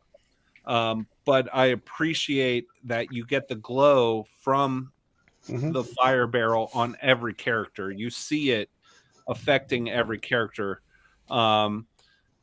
So if there's forethought into your shot, so you're setting up that barrel and it's not lit, you're lighting it. You're lighting the characters with that forethought in mind, that when you edit this picture, the light needs to be there, and that is so important. And some people just haven't gotten to that level in their photography where they're thinking ahead to the editing process. But this is a clear example of when you have a major light source in your scene, you need to light your characters to reflect what is happening in that scene. And this is a great example of how to do that. And the forethought is, I don't know, chef's kiss. Well, and it's the way the light catches his right shoulder too, because it's on his right shoulder, but it's not so blown out. So like Right. it's It's the light's in still the right behind him. spot. Right. It's Right. behind him. Mm-hmm. Yep. But you're Alright, getting so I'm up gonna of get it on him, fire so which is effect great. Add it in I'm gonna get post, picky so- on this now. Oh, go All ahead, right. Trevor. Yeah, I like it. This guy knows what he's doing lighting wise. Oh, not me. Go ahead, Don't Trevor. do Go that. ahead. That doesn't help me at all, nor anyone else really. He knows what he's doing lighting wise. Composition, I would have tightened this up a little bit. I love the idea of the face of the trooper, kind of looking up like she thinks it's a trooper or a cop, and it's not. So maybe just a little bit tighter, but that's it's fine as it is. The trash is a little bit much. I think I would have reduced that. I'm telling you, I'm going to get picky. Her movement is like, it should be urgent. Like she should be, if those things are behind her, she should be running, and her hand should be far out, and or even looking back, like this or something like that. So, I mean, the story idea is great, and he pulled it off, but you gotta sell it with the poses too. The cop is great. The zombies are great. She just doesn't look like she's in any kind of She trouble. just lost her dog. That's all. She's not worried about the zombie. Yeah, she has no idea these two zombies are behind her. Yeah. Nor does she notice the blood all over his arm. So she's just But saying hi. yeah, I mean, to us. sometimes the props that I love the trash can. I love the fire. I totally agree with the gradient. Don't like the first one with the overlay. I think it's too heavy. I get it. Like a muted tone like that for a game. Yeah, I like the feel tone. could, and I know what you're talking about, that scratchy look, but I think what you were talking about, Maz, might work better. So it doesn't have to be this color. You can mute the colors a little bit. I just think like the pizza's cool, but like maybe one bottle or something like that might have been just a little bit distracting. All right. But yeah, I'm just getting picky on details and stuff like that. But it's That's what we're 'cause here his for. lighting's down. The lighting's really, really good. Yeah, the lighting's down. Totally got On it. point. Yep. All right. Anybody else on this one? Storytelling, very good. No, I think everything got covered. I agree with Right. Trevor for sure. I would have Right. gone a little tighter too. Maybe even gone a little higher up. Like the only thing it Or would down cut on the off his cop, hand. right? Yeah. Yep. Like looking up at the cop, Looking maybe up, eye yeah. level, with the cop or something like that. Yeah. Yeah. But yeah, his lighting's on point. His lighting's awesome on here. Like everywhere with that orange light that's spilling from that flame is at the right spot. So yeah, it's great. All right. One more time, what was the name of that figure? I don't RP. I think it's called RPD Officer. Yeah, RPD officer. Oh, we got the Alpha Raptor CZ with a little Jurassic Park love. Somebody's getting eaten alive. Yeah, really. It's Jurassic Park 3, I assume. Yeah. Yeah. I don't know. Best one. Oh, no, we got Grant and what's her name though? So I don't know. Ellie? Oh, sorry, she wasn't in the third film, other than the phone call. I think that's the annoying I don't mom, know. isn't it? Yeah, that's right. What are these like? What are these? These are 3 3/4. Like They're 118 scale. Yeah, the Yeah. whole line is 118. They're like the adventure people from Fish. I mean, it scales well with the dinosaurs they're putting out. cool. Obviously. They just don't have much. These don't have much articulation whatsoever. Yeah. But the Very John classy. Hammond ones do. Those have some articulation on them. It's tough to pair that with a dinosaur that has some detail and you know what I mean. It kind of the juxtaposition of the two just kind of. I think if the dinosaur was in the same vein as these figures, it would work a little bit better for me. Who is is that Ellie in pink? Who is that? Sure. I think it is supposed to be, but I know she wasn't in that movie, not until like the end of the movie when she came with the cavalry.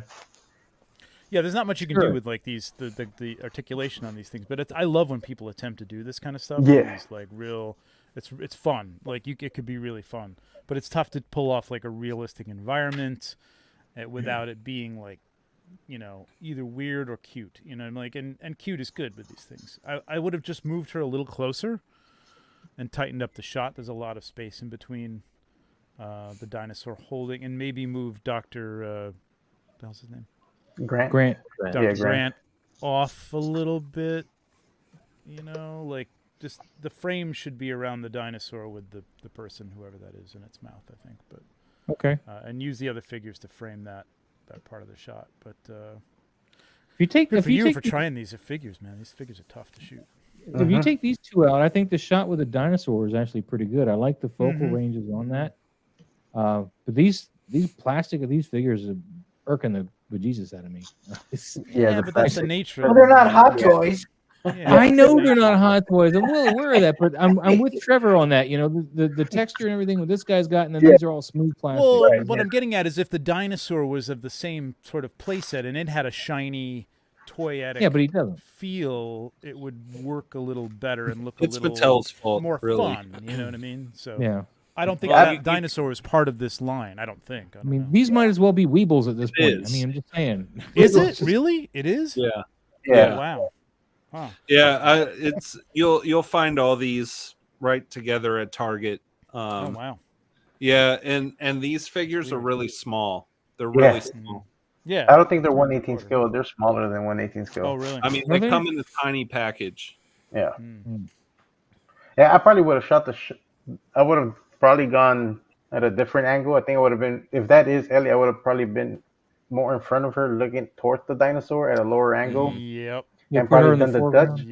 Yep. That I think that would have helped the shot. I do like that he made the water, like whatever he did. If he shot it with one of those air guns, it turned out pretty well. And it looks like he's got a little bit of atmosphere. I don't know if that's post or he had aerosol out there, but Yeah, over the bubbles there, it looks like there's something there. Yeah. the lighting's good though. I mean, outside using whatever light he had outside, but it looks like he's in the shaded area too, though, because they're not like overwashed with the sunlight. But it's great though. I mean, overall, it's a good shot. But yeah, I would have gone at a different angle. Yeah, I agree. I agree with you. Shoot from her and get this over her shoulder. This dinosaur here. Yeah. And Get then her almost whatever like cropping poking out needs a to little happen bit. after that. Yeah, if Like you in can the take her out of foreground. focus, it's going to sell her a little bit more as a Right. crop her, not have to show her entire body and that awkward. Yeah. That it's tough to sell these little figures like this, the early Kenner Star Wars figures. But I've seen people do it. Either they're kind of standing there, or like you do that, you crop them and you either keep the foreground figures out of focus or whatever, and it kind of can sell the scene a little bit. It's fun though. I'm gonna sell you on some Weebles, Trevor. Don't you just wait. I'm gonna buy some Weebles and I shoot love them. You'd be like, Weebles. "Is that a hot toy?" And I'm gonna be like, "No." I love Weebles. I'll shoot the Yeah, shit see out of some people- Weebles, Maz. I'll shoot the shit out of some Weebles. People shooting these I don't even dinosaurs know all the what that time. is. It's like I need to go out and buy one now. Predator Dude, these Weebles. dinosaurs are awesome, man. Hey, Those you John guys, Hammond put an F in the dinosaurs are- chat if you remember what a Weeble is. If you guys know what a Weeble is, Yep. you guys We know will what- wobble, but they don't fall down. I have no Yeah. clue what a Shh, Weeble is. Don't tell him, Mike. Yeah, me neither. Okay, Oh my I god, will tell them. dating you youngsters. guys there. Youngsters, I think exactly. the rocks in this. I'm gonna say this again. It kills the illusion of scale. And the grass in between Grass the does, yeah. dinosaur's legs kills the illusion of scale. Yeah. I mean, I thought the dinosaur just needed to kind of, clean up down there. Just Yeah, like, maybe- manscape it a little bit. you know why Smurfs are always smiling, right? Yeah, I've been Sorry, growing what up was for that, 1,000 years. You know why Smurfs are always smiling Yeah. No, because the grass tickles their balls. But Yeah. similar situation here. But yeah, I The agree. one thing I want to stress is, if this looks like a cell phone shot, I would just for people shooting on cell phones, there's nothing wrong with that. I'm a firm believer that a great photographer can take an amazing picture on a shitty camera. You really got to pay attention to your surroundings if you're outside. Foliage and rocks and stuff like that, and water. Like if that water that's splashing right there, if that was an actual up to that dinosaur's ankle or whatever, that would be a huge fucking wave. Sorry if this is a family friendly show. yeah, we Mike. need to limit the profanity a little I bit. will. That would be a very huge wave. So,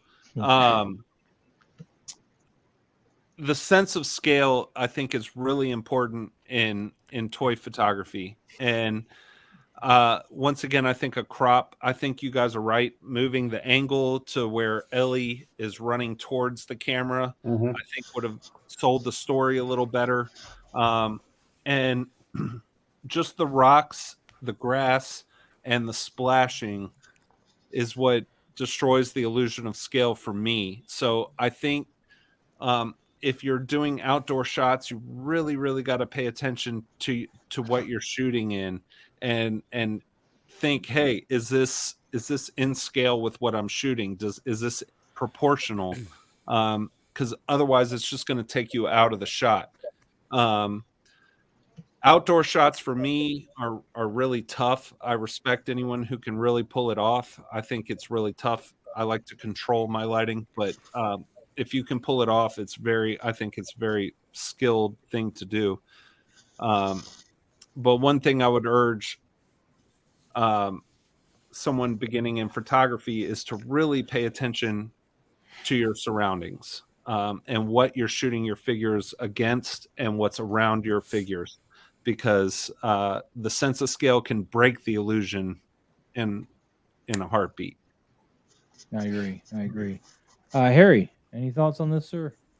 Yeah, I just love how he's like, we must save Tim, and then she's like, we must save Tim. What are you talking about, man? Like, what if you want me to wrestle the Wait, did Tim dinosaur? get What are you eaten? talking The nephew Like, or forget what- Tim. Yeah, forget Tim. Like, I'm out of here. Tim got eaten in the third one. I don't remember. I don't think so.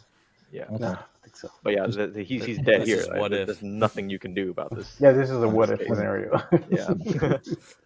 But yeah, I think everything you guys have mentioned, I think that's what I wanted to say as well. Her poses, her pose is a little weird. I think she's leading with her left leg and also her And- left yeah, arm. that- Like I was that about to- always, that yeah. always bugs me.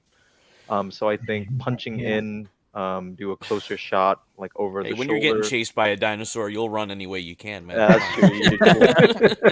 You don't care how big the trees are compared to the.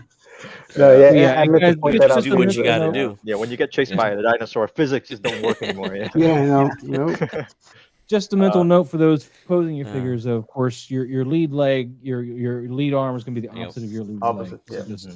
just keep that in mind for your posing. Yeah, but yeah, other than Common that, mistake I of do mine back I in do the day. agree with Ian. I feel like the water does give away the sense of scale. The little pieces of grass there gives. I think the the sense of grass scale does away. it more though, Yeah, Yeah. for sure. because I think if the Um, grass wasn't there, the rocks wouldn't be that big of a Yeah, deal. I think Like, the rock is fine. Yeah, the rock is Yeah. fine for me. Yeah.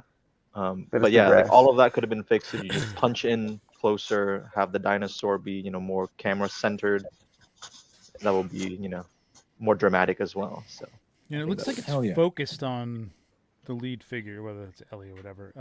And you'd want to be focused on the dinosaur and the action that's Mhm. happening there. So, agreed. Yep. again, Yeah. framing that dinosaur in between the two figures and maybe bringing her a little forward in the camera to sort of Yeah. bokeh her out a little bit. A good thing too could be a is to cool always composition. use a reference. Yeah. Like always use a reference. Look up a still from the movie. Look up something, a comic book, anything. Like even if you're just on the internet searching person running from dinosaur, whatever. Use some kind of reference as your inspiration. And mimic that, especially when you're starting out. It's okay to step in someone else's shoes. Every artist does it. But look up a reference photo, because sometimes you get this idea in your head and you don't exactly know how to execute it, and you might think that you're doing the right thing, but a reference photo can do wonders for your composition. Yeah, And don't be especially for afraid to move the composition. camera around. You Yeah. know, don't That's set it. on one spot. Or, Yeah, like I would have taken multiple shots from different angles, just and yeah. I don't know how many times I go to take a shot thinking this is the shot I want, and then like I'm it's usually during the BTS when I'm bothering to film that, and I got my phone out and I'm like filming. I'm like, this is a great angle here. Why didn't I Yeah. try this angle? And then I'm Yeah. reset up Very everything true. the way it's like, dang it. But yeah. But all right, we're gonna move on because we got some more pictures to go over. Is there anything else we want to say about this one before we go? Anything new? Nope. All righty. Let's go to this is JP Rex with the same dinosaur, and this is gorgeous. I love the lighting on this. This is really nice. The splashes are a little oversized, I think, for the I'll be right dinosaur, but that's okay. Harry, what do you think? Here's the Harry? I'll be right back. Actually, someone's at Harry? the door. One sec. Harry. I'm just kidding. All right, we'll go with Harold real quick then, because he's got to go in a few minutes. Yeah. Sure. But yeah, I think this is again back to Ian just talking about, well, all the guys talking about that losing that sense of scale, with those splashes. Again, not sure with the type of programs that they would use to edit that out, but again, just trying to make those a little bit smaller.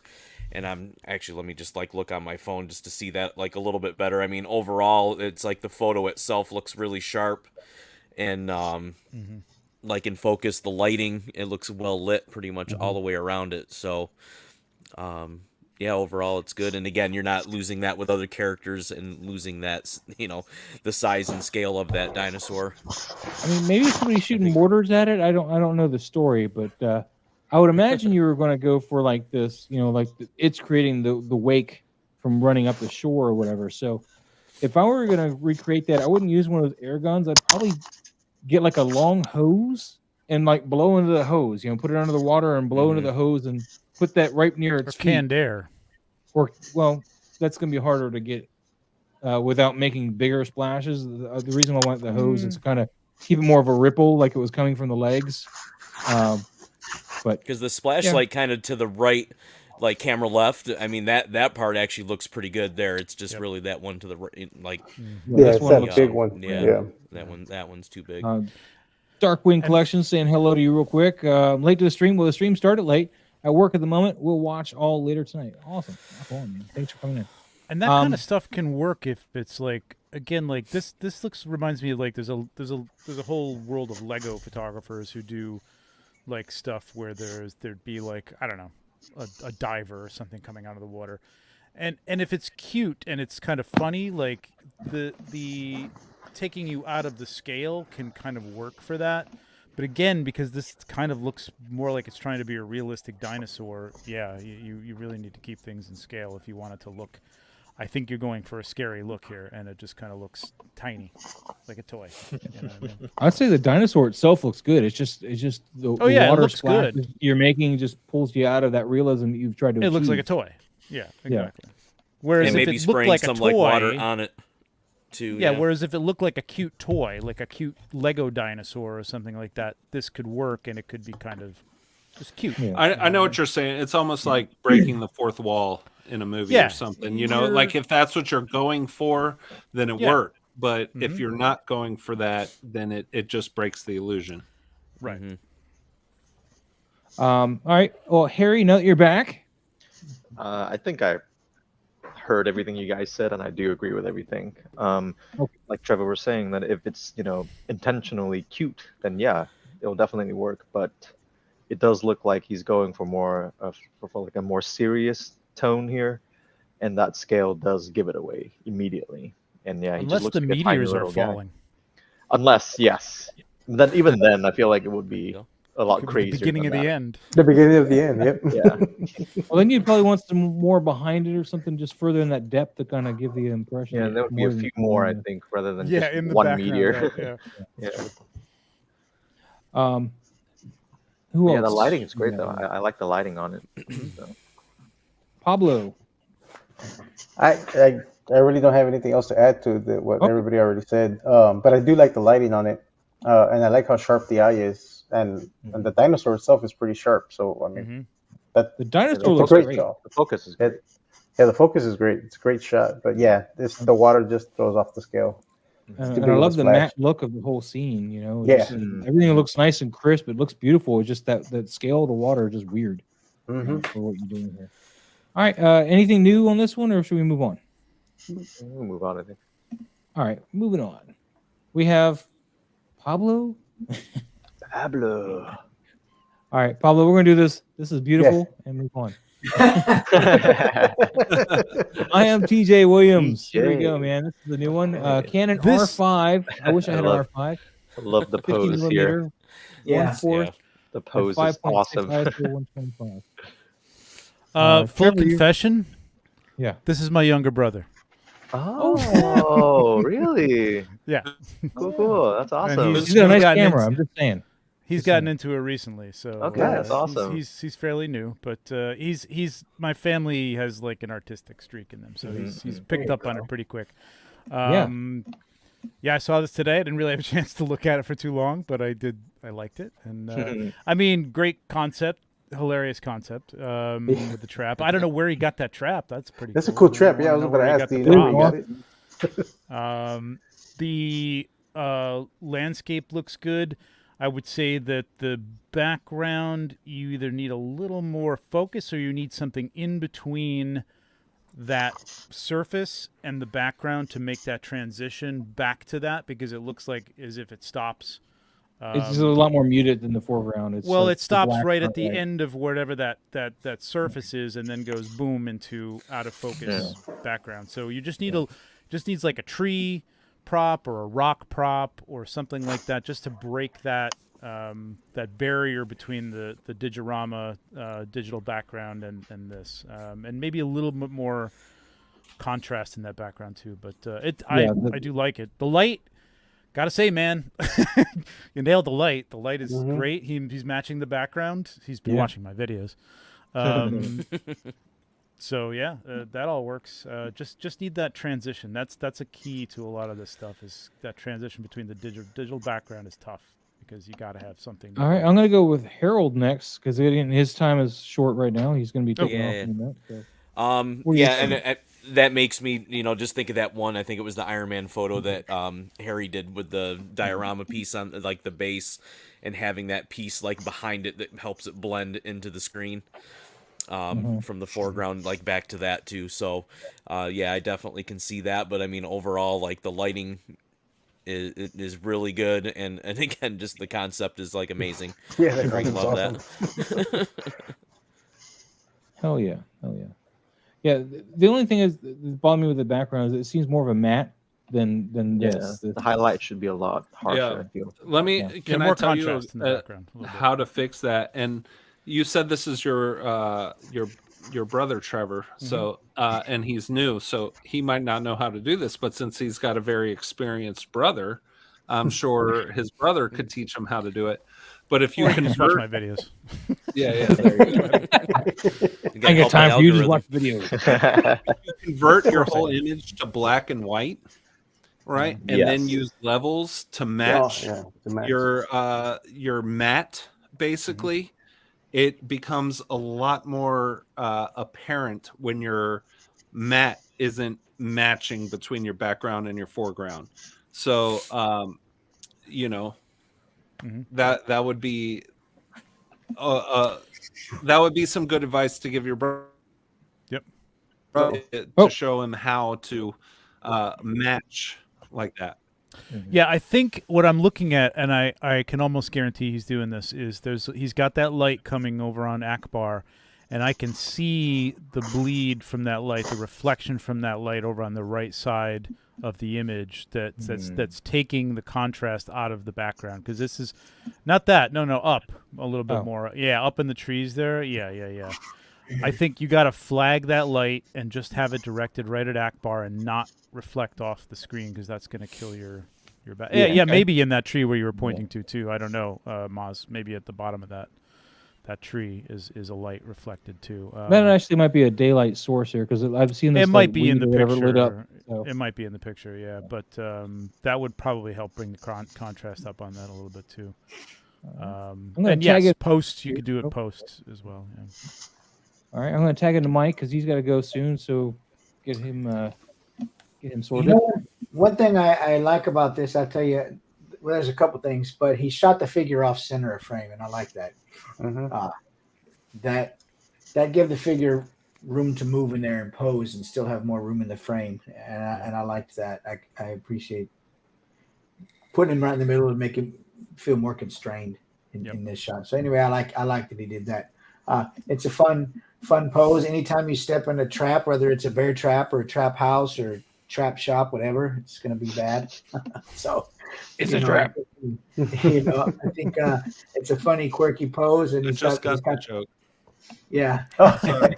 Just now, I get it now. Yeah, Star Wars fans got it immediately. Mike is Yeah, a little we slow got in it the take. immediately. Ian I live in got East it. Brooklyn, so it's a different kind of humor. Watch Return of the Jedi. I'm just telling you right now.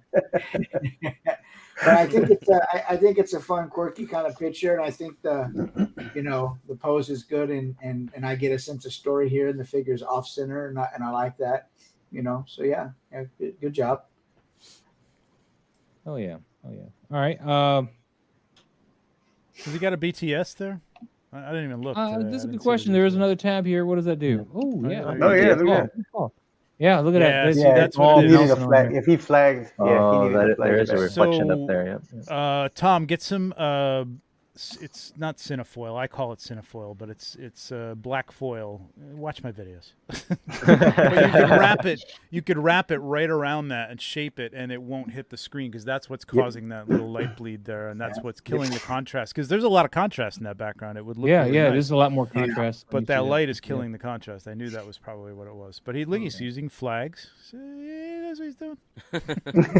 He's watching your Trevor's like, videos. "That's Got a my bounce boy." card there and one on the other side. And, I mean, I will say that it's if you like you said, he's a beginner. Like he's off to a damn good start. Yeah. he's got Trevor, who's not helping him at Like- all. Great job. Yeah. Not everybody who's a beginner has that kind of resource. You know what I mean? He's even got a card in the back there, just bouncing some light up onto Yeah. his back, which is Just a little bounce there down the bottom there. I mean, he's done photography, so he's not new to photography, but he's new to toy photography. So, Well, he's rocking it, man. We just got to work Get on the that monitor, flag. and get that flag. he'll be man. beating all of us. Trevor, you got to watch out. You got Pablo and your brother coming for your job. Both coming after you. I would never do that. Who's But they next? all Pablo, say- did you go yet? Well, I mean, I can't add much to what has already Okay. been said, and I love the shot. The lighting's great, but yeah, you could really tell that he needed a flag right there because that reflection's right there. So Yeah.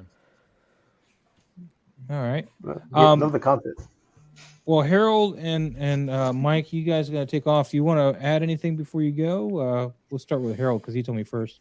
No. Anything coming up you want to talk about or mention? Hopefully I can get some photos done this week. I've got my Spider-Verse Miles.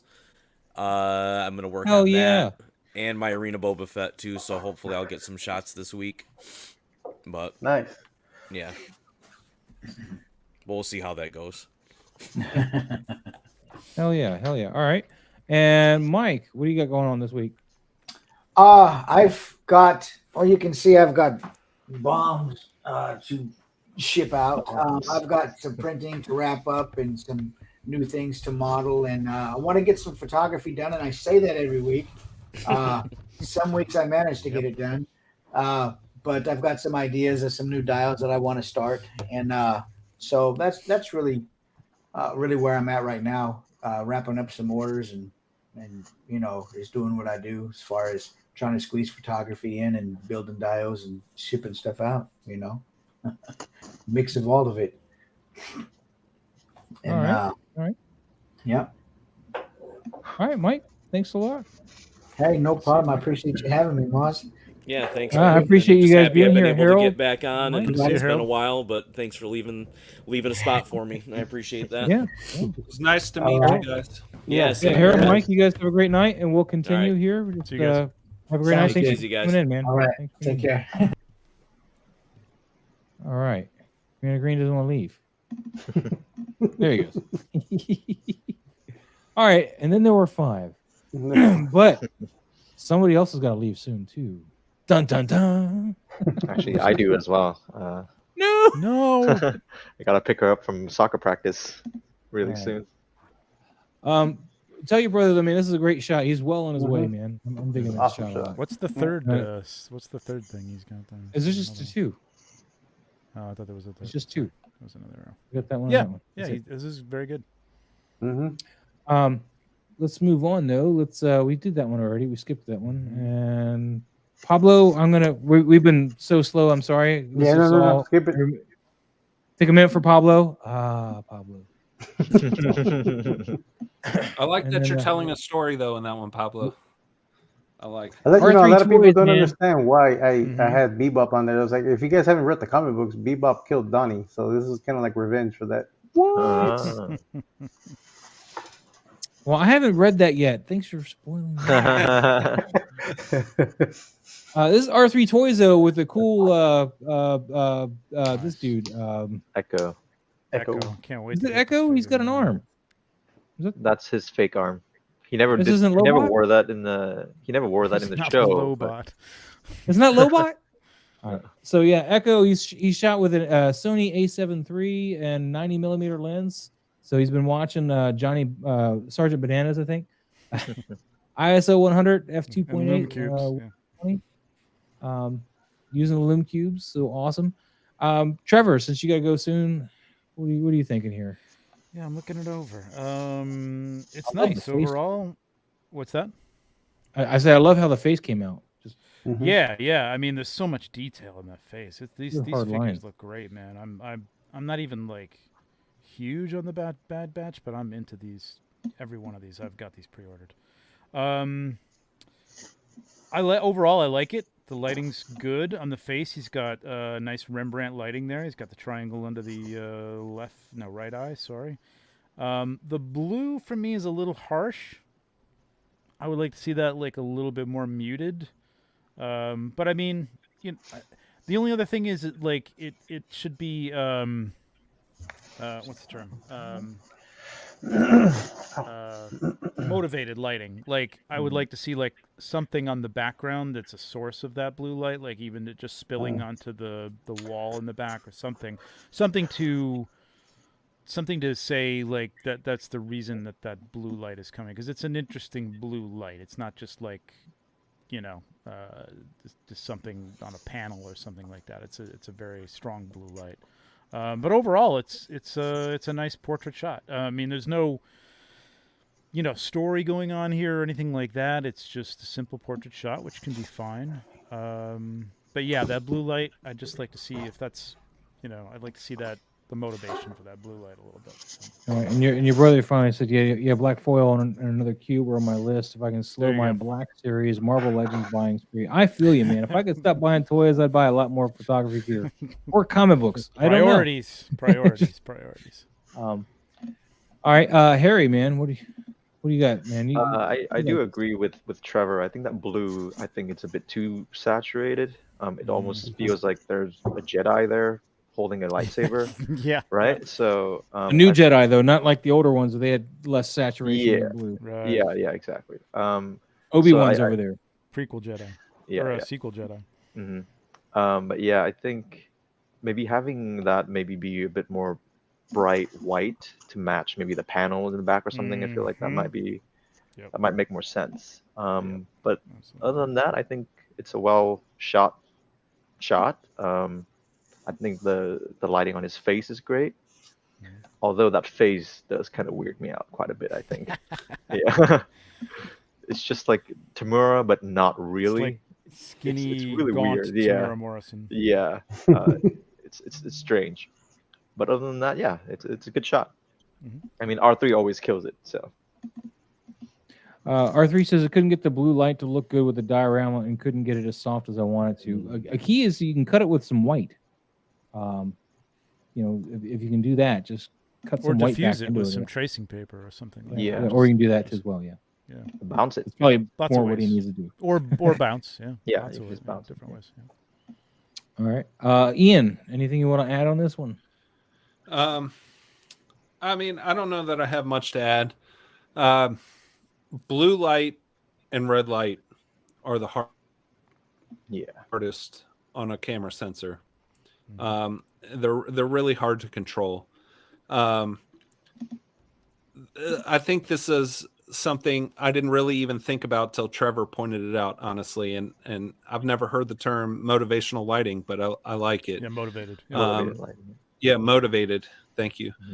I agree. It would be nice to understand where that blue light is coming from, but I think that it's a very well lit shot, and I think that it's an excellent photograph. I really don't have anything to nitpick about it. I think the flaw in this photograph is the blue light, and I think the only reason that it's really a flaw is A, what Trevor put in, but B, blue light is just really tough with a camera sensor. I mean, you really got to know how to control it.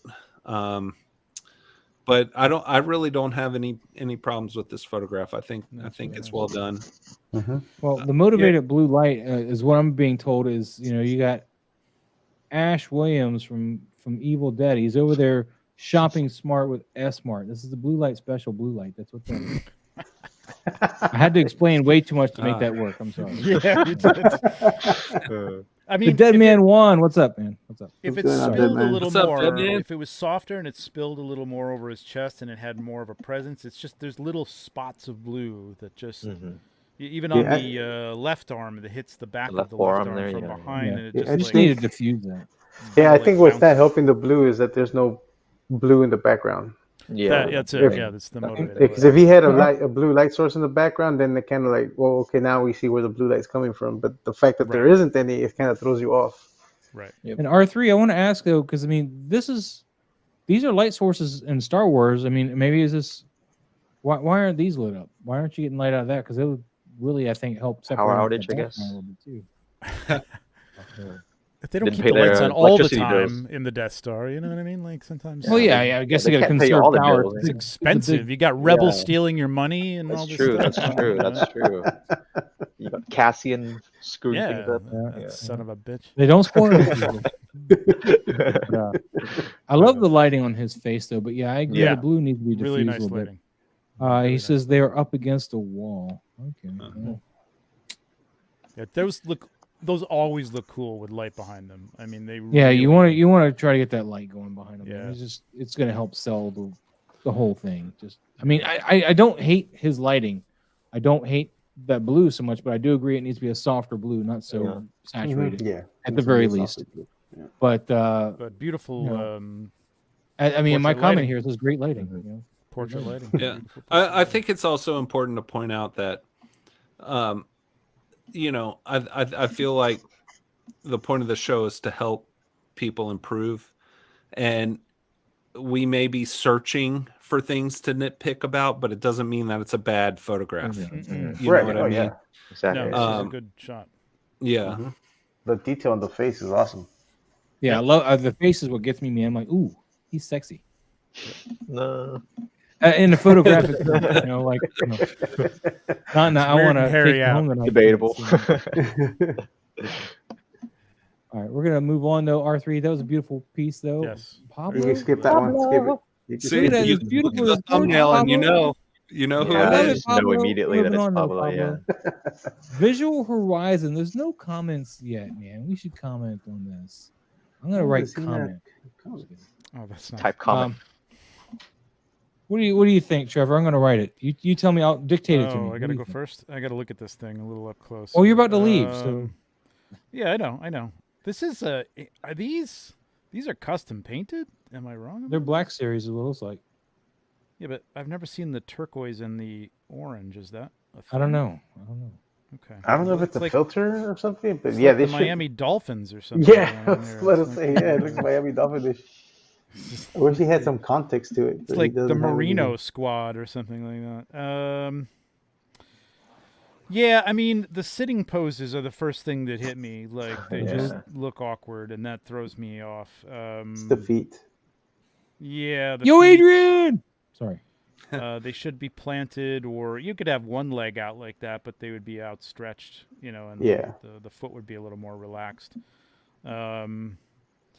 You know, I mean, there's an attempt at a story here, but I'm not really seeing exactly what it is. If it's conflict between, I don't know if that's Rex and I don't know.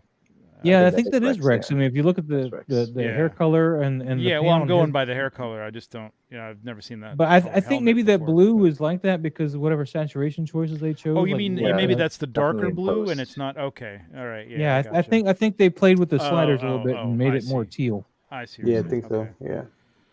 Okay. Hey guys, Dead I'm gonna Man use One, the I restroom haven't seen real it quick. yet. Be right back. For sure. Yeah, I mean, it's a very wide shot. I don't know if you need all this information in here. Like, what's the story you're telling? Is there a conflict between Rex and who is it? Rex and Oh yeah, they're on break. Rex wants him to go clean the toilet. Well, I don't know, but it looks like Rex is flexing though. The way he has his I wrist. think Rex is Yeah, telling him to get on the ship or He's something. flexing. Yeah, I thought he was kind of. You do the You chopper. know, I mean, the thumb. Yeah, get to the chopper. Get to the chopper. Yeah, I mean, well, I will say this about this. There's a lot of composition issues and stuff, and the posing issues with the sitting. If you're trying to tell a story, think about how somebody on the outside, you may have it in your head as to what's happening in this picture, but if you're not conveying it visually, nobody knows. Even if you put a little caption up there that says Rex says this and so says that, that's fine. You know, I mean, for Instagram and stuff like that. But as a photo on its own, if you look at the photo, I don't know what's going on. You know what I mean? Like, so give me an instance where, like, the other guy who's sitting right now is, like, throwing his helmet and, like, leaning into Rex or something, and they're fighting. You know, they're yelling about something, or, you know, maybe they're all just exhausted from a battle, in which case, you know, maybe somebody's, like, laying back like this. You know, it just, you know, it's not an obvious story. So that combined with some of the poses and stuff like that, watch your posing, sit naturally. Again, as Ian said, look for images to go by, comic book images, still images from movies as to how somebody would sit on something like this. Yeah. The steps are a little low. Maybe he could go on the next step up. And I don't know. Yeah, you know, I mean, if Rex was sort of kneeling or squatting down, then you'd have a nice little triangle composition a little bit. It's tricky. This is a tricky thing to get 4 figures in there too. It's always better to Yeah. 5 figures or 3 figures. You know what I mean? It's just that rule, that odd rule. You know what I mean? It's a little bit better. But yeah, I don't know. The lighting, I'll give you that. The lighting is, you got the little bit of God lighting going on there. Pretty good. There's a lot of empty space in the background, especially on the right-hand side. I would have liked to have seen like an object, anything, a droid, something just standing, back there. Or to you just break crop that it up out. a little bit. Yeah, you'd have to tighten it up to crop it out, I think, a little bit. Yeah. But again, that's learning composition. Composition's probably the hardest thing. I was thinking about this today, just thinking about doing a video. It's like, you can learn lighting. Lighting is easy, and you can even like get by with pretty good lighting. Composition is tough, man. Composition, unless you're keeping it real simple. I Simple think a little bit of portrait. atmosphere would go a long way in here too. I think it would help sell this. Yeah, Yeah. maybe it would separate the background a little bit for sure. I think lighting is really hard, actually. It is hard. I'm not saying I'm saying composition. I feel like is the last bastion for a lot of toy photographers. Like, they can get lighting down, and then it's like, yeah, that's good, but the composition is like kind of like. Yeah, that's what I and the struggle with a bigger lot. trick too, when you're lighting is and you got multiple figures, that makes it even more difficult, because it's not like, That's the thing. you know, Yeah. when you're doing toy photography, unless you got a big light source like a big or something, you're gonna need like to play with a whole bunch of little lights to get everybody at least some light. Because there's gonna be a lot of, depending on what your focal range is, there's gonna be a lot of fall off. Light. One thing I do, and I don't know if this is helpful to anybody who's watching, but like this looks like an indoor shot. You probably shot this indoors, not outdoors. But I turn all of my lights on and just make it as bright as possible in the room. And I frame up first. The first thing I do is frame. And I find where that sweet spot is and where the composition works. And then I work on lighting afterwards. So composition, I think, should always be your first thought. Like, does this look good inside my frame? And you should always fill your frame. Your frame should always be filled, and you should composition is a hard thing to talk about. I don't have like one thing. I mean, if it was me, I may have, to tell the story a little better. I don't know if the white-haired gentleman is the commander. I don't know much about the Star Wars universe, especially That's the since boss. we started That's expanding on Disney and whatnot. But I may have shot over his shoulder, looking at his troops, and I think that may have sold the story a little better, and you may have not have gotten the awkward ankle placement, the feet placement facing, diagonal. If you had done that, they may not have even been in the shot at all. Composition definitely is the hardest. I agree with you, Trevor. Like, and that's just something that comes with time.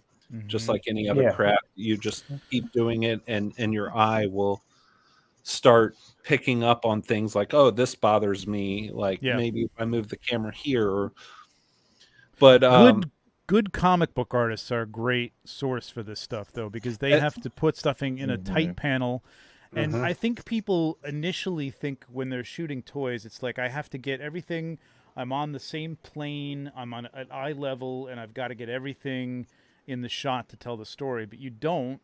Like you said, Ian, you could shoot over his shoulder, like maybe pointing at the guy sitting, and all you have to see is his head and the torso, and maybe the other guy is like out of focus behind him, so that you can say that there's more than two people here in this situation. But thinking that way is difficult. It's like, but that's what you were saying earlier. Copy a comic book artist, take a panel from a comic book and say, do that, do exactly what that is. Even if it's Marvel and it's Batman, it's Captain America talking to Iron Man or something, and it's an over-shoulder shot. Try that with Rex and the troopers and stuff like that. Yeah, I sometimes pull references like from World War II images. Yeah. Like, very cool. But I get a lot of posing ideas from that, like especially when you're gonna have a group of troops and stuff together. Like, I go look at images, even though it does have nothing to do with it. It'll be Star Wars or Mythic Legions, but I go look at some World War II action poses, or like when they're huddled up, and you just great mimic photograph is a great photograph, and whether you understand what's the technical aspects of that photograph or not, something speaks to you because it is a great photograph. And maybe just look for the greats and reproduce just to start getting that eye for composition. But just like you said, Pablo, it doesn't have to be a Star Wars shot. Like you can pull from anything. Just, if like, even if it's like the steel workers on the beam or whatever, you know what I mean? Like everybody knows what you're talking about. I didn't even have to really describe that photo. Like everybody knows that photo. And even if you had all of these characters on the step, like eating lunch or something like that, and like you can pull inspiration from anywhere. But I think it's really important to find a reference photo. Like I'm not the greatest photographer in the world by any means, but I use reference for everything. Like I always use reference. And I think that's really important for learning composition. I mean, sometimes I like even watching movies. If there's a certain action scene that like, oh damn, that would be badass as a toy shot, and like I'll take a snapshot just to see what how they were posed, and then I'll go try to do that with the figures. And I understand these are Black Series, so the articulation is very limited on their legs and stuff. Yeah. But you just need to find a way to get it close enough to that without making it look awkward. I mean, Or make the work figures around work that. for the pose, work around it. Yeah. Yeah, work around it. If like you're saying, Ian, like they can't sit like this, or the sit looks unnatural, don't show them fully sitting. Crop them at the waist and have them in a row, and have Rex's head tilted towards, this guy, and they're just sort of sitting having a conversation, like you said, the guys on the bar or something like that. And you don't have to show all that. You don't have to show. Don't get enamored with your environment. You know what? It's too much. You know what I mean? Trevor, you don't need that much information. You know what I mean? This makes me think, and I'm sorry if we're spending too much time on this one picture, Maz, but I think these are good tips. I was watching No Country for Old Men the other day. Oh yeah, it's a. And there is a scene where Josh Brolin is sitting on the bed waiting for Javier Bardem. I can't remember his character's name. But he comes to the door and he cocks the shotgun and pulls the trigger. And then they cut to the shot where it's just Josh Brolin's feet and the blood is slowly creeping towards his feet. And he just slowly moves his feet back. And it's just a shot of his shoes.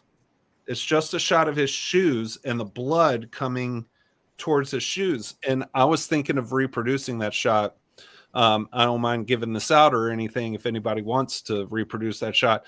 But you don't have to show everything. That's what I'm saying. Like the whole story of that scene comes from just Josh Brolin's shoes.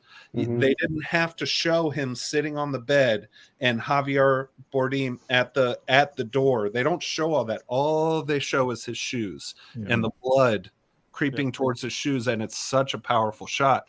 And you can get a lot of story out of just focusing on what's important.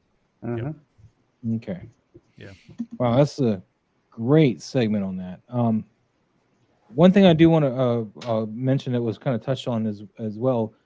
My process when going to shoot is I'll sit here at my desk and usually grab a figure or two, maybe three, depending on how many I might shoot, and I start working on poses. I get them just here. I'm like, I like that pose. Now let's try to work something with that. Then I go over to my photography table and I set up the figures and or add background, but I pretty much have my poses locked before I even get over to where I'm going to shoot it at. And then I get them placed, and then we put in the lighting and we work from there. So that's kind of my process, just figure out the pose, figure out the figure, and then figure out the placement, and then play with lighting, because you want that lighting to light up everything once you get it in place. And then at that point you just get the camera, and you might only get a foot of one of the guys, but you got your main thing. It all depends, man. It just And one good tip, like once you get your composition locked down and you're gonna start doing lighting, at least for for beginners, a good helpful thing to do is once you get your posing done, turn off all the lights. And then start turning one light at a time, just to make sure that light you're going to use is going to be lighting whatever it is you're going to light properly, and it's not spilling somewhere. And if it's spilling somewhere and you wanted to spill in there, then okay. But if you don't want it, try to find, block it with some blocks. and then just add the rest of the lights as you go, and then you start lighting up your scene the way you want it, and it takes baby steps. That's how I Yeah. started. I mean, now I don't do that because One I light kind of at a like have a time. sense of where my lights need to go. But Yeah. as a beginner, shut off all the lights and then start turning one light at a time. Get it where you want it, position it, get some bounce cards if you need it, and then that's how you build up your scene. Yeah. Okay, well, But before we move on to Harry, composition, copy people, Yes. copy good artists. Mhm. before we move on to Harry's shot, I want to check with Harry and Trevor because both of you guys said you had to leave soon. Just make Yeah, I got one more in So- me, and then I gotta go probably. Yeah, How you probably doing, one Harry? more, and then I gotta, yeah, probably one more, and then I gotta go. When you got to pick up your sister, I don't want to make you late. Look at this. Yeah. This is Harry's shot, Leave her out there. and Trevor Oh, or nice. Harry, That's- paper rock scissors. One of you go. Trevor can go. I love this, man. This is great.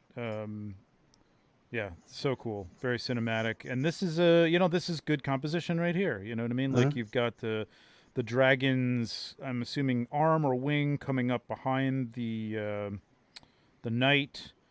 Love the fire coming out. What figures are these? So That's a that Mythic is Legion. mythic. It is, and that's a custom head that he Like Logan. he purchased the STL file and printed it. He repainted the figure. I think that's it's from the new Lithia wave. I think he painted Yeah. them blue. And then that But what is dragon, that dragon? I don't remember where he said the dragon's from, but the dragon, it's a small figure that he asked for some help on how to like cut him out and stuff to make it larger, and that's what he did. So the figure is superimposed? Yes, the dragon superimposed. Oh. The dragon is or the figure, he took the figure Well, both. singularly? Yeah, and, both. Okay. Yeah, yeah. Mhm. Well, he did Yeah, a you good can job you can see blending the them. crop That's- lines from the dragon. You can? Oh, yeah. Oh, okay. I wasn't looking at that. I was looking at more And then at you the can see soldier. that the Mythic Legion's guy here is very superimposed in front of the dragon. He's like, you can tell he's not in that same shot because the scale obviously had to be worked with here. I mean, I can see it here, but Yeah, if you zoom in tight, If you can zoom in, obviously yeah. see the cut line. But yeah, I mean, all right. So there would have been some things that he could have done to the sleeve and with lighting and stuff, because he should be reflecting that flame like a lot on the left side of him, and he's not doing it. yeah, you get no flame light on him at all. It's on this tough side. to tell unless you like zoom in on this thing, though. Yeah. Okay. So I can see the light around. the Oh, dragon. Harry, no, you didn't fail. You tried. Man. You tried. No, Harry does listen, awesome customs, by the way. I know. Yeah, Harry, yeah. yeah, Harry listen, does. the Sorry, composition. Harry No, does that's killer yeah, go ahead. customs. The composition That's is all I nice. wanted. I do like the gradient blend at the bottom to kind of get that in, but in reality, that light really should be on the left side of this soldier. I mean, that should be lighting him up. He should be, I you mean, know, if pretty this hot flame is as from big as that. it looks like it's being, I mean, almost all of them is going to be blown out by he that. should, that he flame should be light. pretty hot. Yeah, like he should be pretty 2/3 of his the right side of him, or left side of him should be like. So you're going to take an orange light and just blow it right there, to his side from. Yeah, from I his- mean, is there a reason that like you didn't do the dragon? Because there's not much of a background back there. You could have photographed that in front of a background, either digital, or I mean, you don't need many practical pieces here. Some trees or something like that, or a blue, even a solid color background, and then superimpose the knight in front of that, which you did. But that's a tricky thing to do. Cutting things out in Photoshop and making them look like they're part of a scene is a whole other sensibility. But it's tricky, and really the giveaway with the knight and the dragon is just the focal ranges between the two, because like the dragon head and the knight are like real crisp, but then everything past that is like starting to bokeh back. So it just looks very odd. It's like that focal is nowhere near where it needs to be. But he looks like he's it's hard to tell where he's level with this, but he could be level with the eye, which in the dragon is in focus. Well, it's not quite in focus, but it's almost in focus. yeah, it's hard to say. Actually, the focus is back on the dragon, like farther back on the scales on the top of his head. So yeah. I there is a think little bit of if a you problem would have there. focused on the eye of the dragon, yeah. That would have been better. Then they would have been level. And Yeah, because now that I'm looking at it, yeah, it is focused further back. Harry, since you got to go soon, what do you want to add there, sir? Anything? Yeah, I have to admit, I'm not a huge fan of this shot. I feel like Harry does this thing where he just has way too much happening in the scene, like especially the background. Like in this shot right here, for example, I feel like that background doesn't serve any purpose. That's, yeah. And Yeah. and then when you see the halo around the dragon, I think that also just completely gives it away. So I think either bokeh out the background even more, or maybe just try and um, darken it a little bit. I don't think you need to show the background too much, and you do this a lot, Harry, in every single shot. So I think that's the main thing for me. And then of course, the lighting from the flame doesn't really match because there's nothing on his face. But honestly, I think the lighting isn't even the biggest crime here. I think just the fact that there's just so much happening that you don't really know what to focus on. I think that's the main thing that's taking me out of this shot. Man, I didn't realize it was a crime. Figure of speech, This is such a crime here. one- Oh no my God, one- no he's one going to can be, jail. Harry, watch out. Harry's arrested coming for you. Got it It's for you, Harry on Harry. Harry's gonna arrest you, Harry. We got to pick on you somehow, man, because we get all the ball jokes. You at least get the Harry joke. The Harry jokes, yeah. Pablo, is there anything you want to add here, sir? No, now that I'm looking at it, I don't know why it looked so different when I saw it, but I think when I saw it, this picture was on my phone. Now looking It at it looks on my different computer. on Instagram. It looks more Yeah. contrasty on here for some reason. Yeah. You can see all the. Instagram too, it's just the computer versus the phone. Yeah, I don't know. I didn't It's- on my phone on the Instagram. I didn't notice the halo around the dragon's head, and now it's very noticeable on my monitor. I was like, oh crap! Like, Yep. yeah, I didn't notice that the first time. But yeah, Yeah. I agree with the background. It needed to be bulked a bit more. All right. It's Hold on, and- Pablo. Let me pause this real quick because Harry needs to get going. All right. He's got I to do go have to pick get up going. his little sister. Yeah. So let's give him the full screen. Harry, you did a cool 4K like footage of all the in art Oh yes, stuff. I did. past Yeah, I week. went to the event. That's and on I your got all the- Instagram, right? It should be on my Instagram. I also posted that on YouTube. So if you Okay. guys want to see that in like full 4K, you want to check out my YouTube channel. Yeah, it looks that should great. be in. Thank you. Yeah, I yeah. saw it. It looked awesome. Yep. Yeah. Thank you. Looks Great, Yeah. man. I And felt like I also- was That's why there. he doesn't have his black magic camera anymore. Somebody stole it at the event, so everybody Yeah. needs to buy him a new one. Yeah, right. What? No. I'm kidding. Oh, I'm kidding. I was okay. trying to get you a free Okay. camera, man. No, that would never happen. I'm pretty sure I will commit murder before anyone touch my. I think Justin stole it from you. And you didn't fight with anybody there either, which was nice. That was really Yeah, I mean, there was something happening for sure. I don't want to, there certainly was. get into that, but yeah, it's interesting. Yeah. All right. Well, Yeah. Harry, I want Awesome, to say Good it seeing was you, nice buddy. to meet you. Yeah. finally in Sorry, we person. didn't get to talk much, but yeah, it's That's nice okay. meeting you, And yeah. even though Maz is still here, I've told you this in direct message before, but I think that what you and Maz do for the community is really cool. And Oh, of since course, we got a man. split and don't know when the next time I'll see you, Yeah. I we're here think all what the you time, guys do so- is really cool, and keep up the good work. But Mhm. Yeah, the idea is to not really push people down or anything. It's to encourage people actually to join and just try out the hobby. It's super fun. The community is great. So that's the whole point. Helping people out.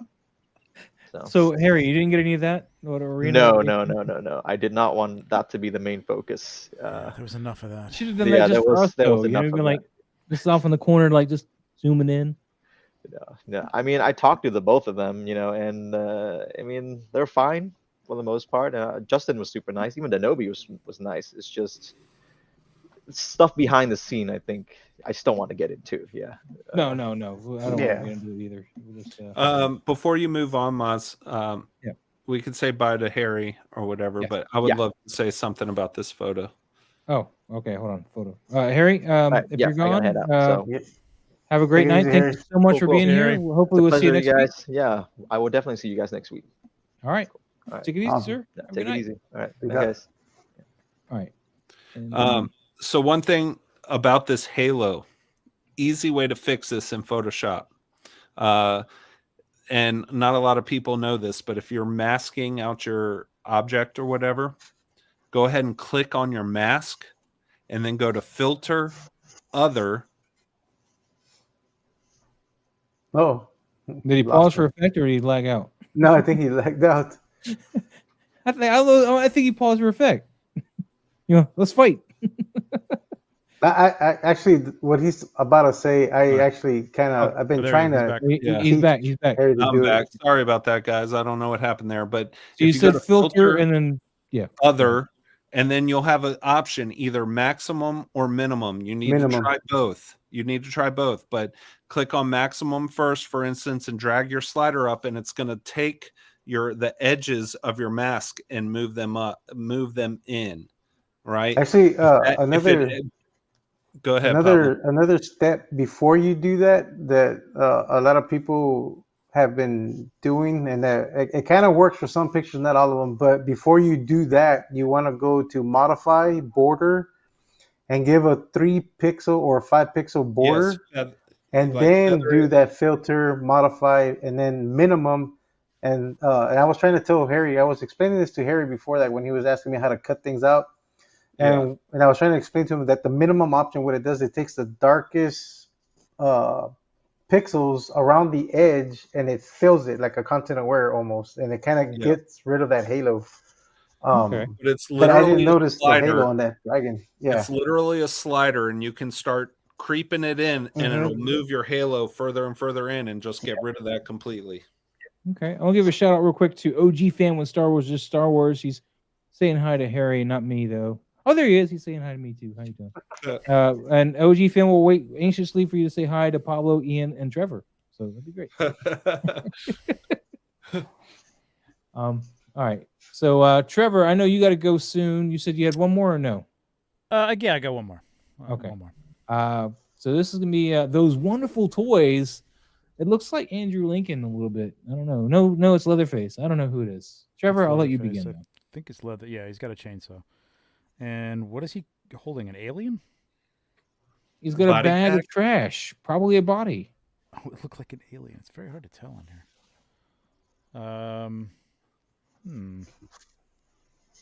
I need to look this one over. So if somebody else wants to go. All right. Who else wants to go? Since Trevor... I can go. I like the lighting, but I think he needed a little bit more rim light around the garbage bag because you can barely tell that it's a garbage bag that he's carrying. That's what I mean. Yeah, it looks like I think he needed a little bit of rim light there. I like the red tone coming out of that hallway that he's going up the stairs into, and he's got a good amount of atmosphere in there to give it that dramatic effect. And I like the angle that he shot it at. I'm not sure about the white light to our camera right. I don't know if that was needed or not. That's on the fence. It kind of like distracts you a bit from the main focus of the image. But other than that, the composition is great. I mean, I like it. Yeah. Yeah, I good agree. leading lines on this, like with the fence and the railing and even the lines going into the area that he's walking towards. I think that bag, you're right. Like I was trying to figure out what I was looking at here, but it looks like if that's a body or something, it would be hanging. Yeah, I think it's a foot weight, and it looks like it's floating or something. Like it's I don't know what it is, but yeah, you're right. I mean, you're right, Pablo. That light on the fence is a little distracting. It's a little too much. It's pulling your eye down there. And what is that source? Again, motivated lighting. What is that? It's almost like a street light, and I don't think you would be doing this on the street, obviously. So maybe it's moonlight, but that's a little too eye level for moonlight. So I mean, maybe it's something a little bit higher, like a god light or something, would have been a better idea for this or something. Well, I can tell you why he doesn't have a rim light or whatever on this side is because this is again extreme sets, and since they have no third dimension to them, it's going to look really flat if he tries to blow out any light on this side to Oh, that wall is extreme sets. As a user, I buy a lot of their product, and lighting is tricky. Like, you don't light it they're right. great, but you really got to play with lighting to. Yeah, but again, but that's set back. You could rim light that bag and flag it so that it doesn't hit that wall, and not, light it up. Just to get the light around the bag and around him a little bit. Yeah, he could have done that without splitting the light onto the extreme set. Well, it's creepy. The main thing that's taken me out of the creepiness is that bright light, though. Is the what? I'm sorry. is the bright light. It's just a little too. It's a little too bright for what the subject is. That's my only. Yeah. That and the body, the weight of the body should be like hanging over his shoulder. And if you couldn't get, if that's an actual figure or something he's carrying in there, then just either take the feet off and stick that out of the bag, and then just fill it with something that Yeah. does hang. You know, I don't know. I don't know if that's what he did or not, but It's pretty cool though. I like the concept. shot. Good in leading general. lines. Yeah. Composition is really Cool shot. nice, man. It's a cool shot. I Good think posing. Good there's posing. maybe Except for the too face. much negative space. I don't think the negative space on the upper left, camera left, I don't think that's necessary. I think we could have cropped in and lost that. I like the negative space on the right side of the frame. But if you framed it so that we cropped in to just leave a little bit of headroom above his head, and it looks like he's walking into the darkness, I think we could have lost that negative space on the left side of the frame. Yeah, it actually would have been better to have him up a little further on the steps into that red area too, because he's kind of got that line of the door coming right to the top of his head. It would have been nice if he was walking into that. Actually, it would have been cool now that I look at it if you came behind him and had him walking into that darkness. Yeah, that would have been cool. That darkness actually would frame him a little bit. It'd be kind of cool. But yeah, it could be tighter, but it's still. Yeah, it's a great composition. Like the shot, so great. Yeah. Mm-hmm. It could definitely be. R3 Toy says one tricky thing about lighting and color grading, etc., is that the medium you posted to is up for a lot of interpretation due to phone screen lightness, computer screen monitor calibration, etc. Yeah, my wife tells me my phone's always too bright, so yeah, my brightnesses are always all over the place. You know what? I'm glad he didn't do is like that red light back there is just perfect, and I don't know if that's a product. I'm sure that's.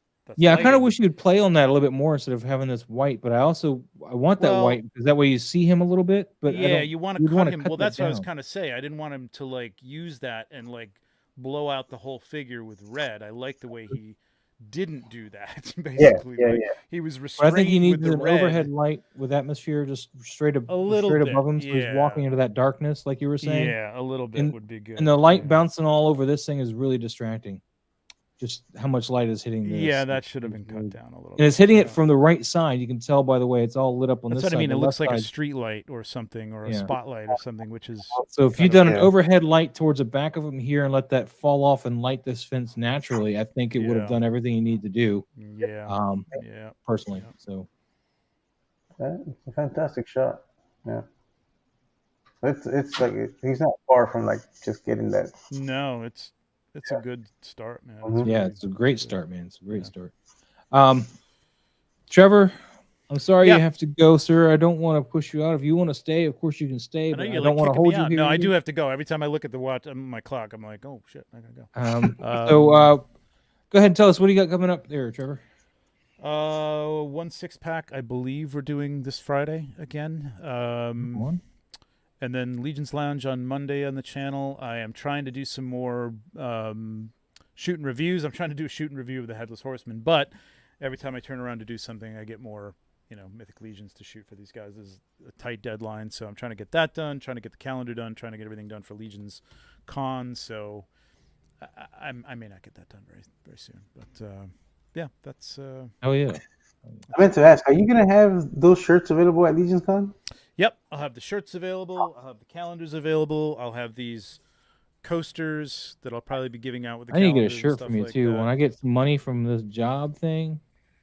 Yeah, hell yeah, man. I'm gonna be like, hey man. Huh? Yeah, I'll get you a shirt. That'd be awesome, man. I'll rock out a shirt for you. But I'm seriously though, man. If you can get me a Headless Horseman for retail, I'll buy it. I'll need a little bit of time to get the money together, but I will buy it. So if there's anything you can do to help me get that, I hope that they do an alternative version of it, just like they did with the Krampus.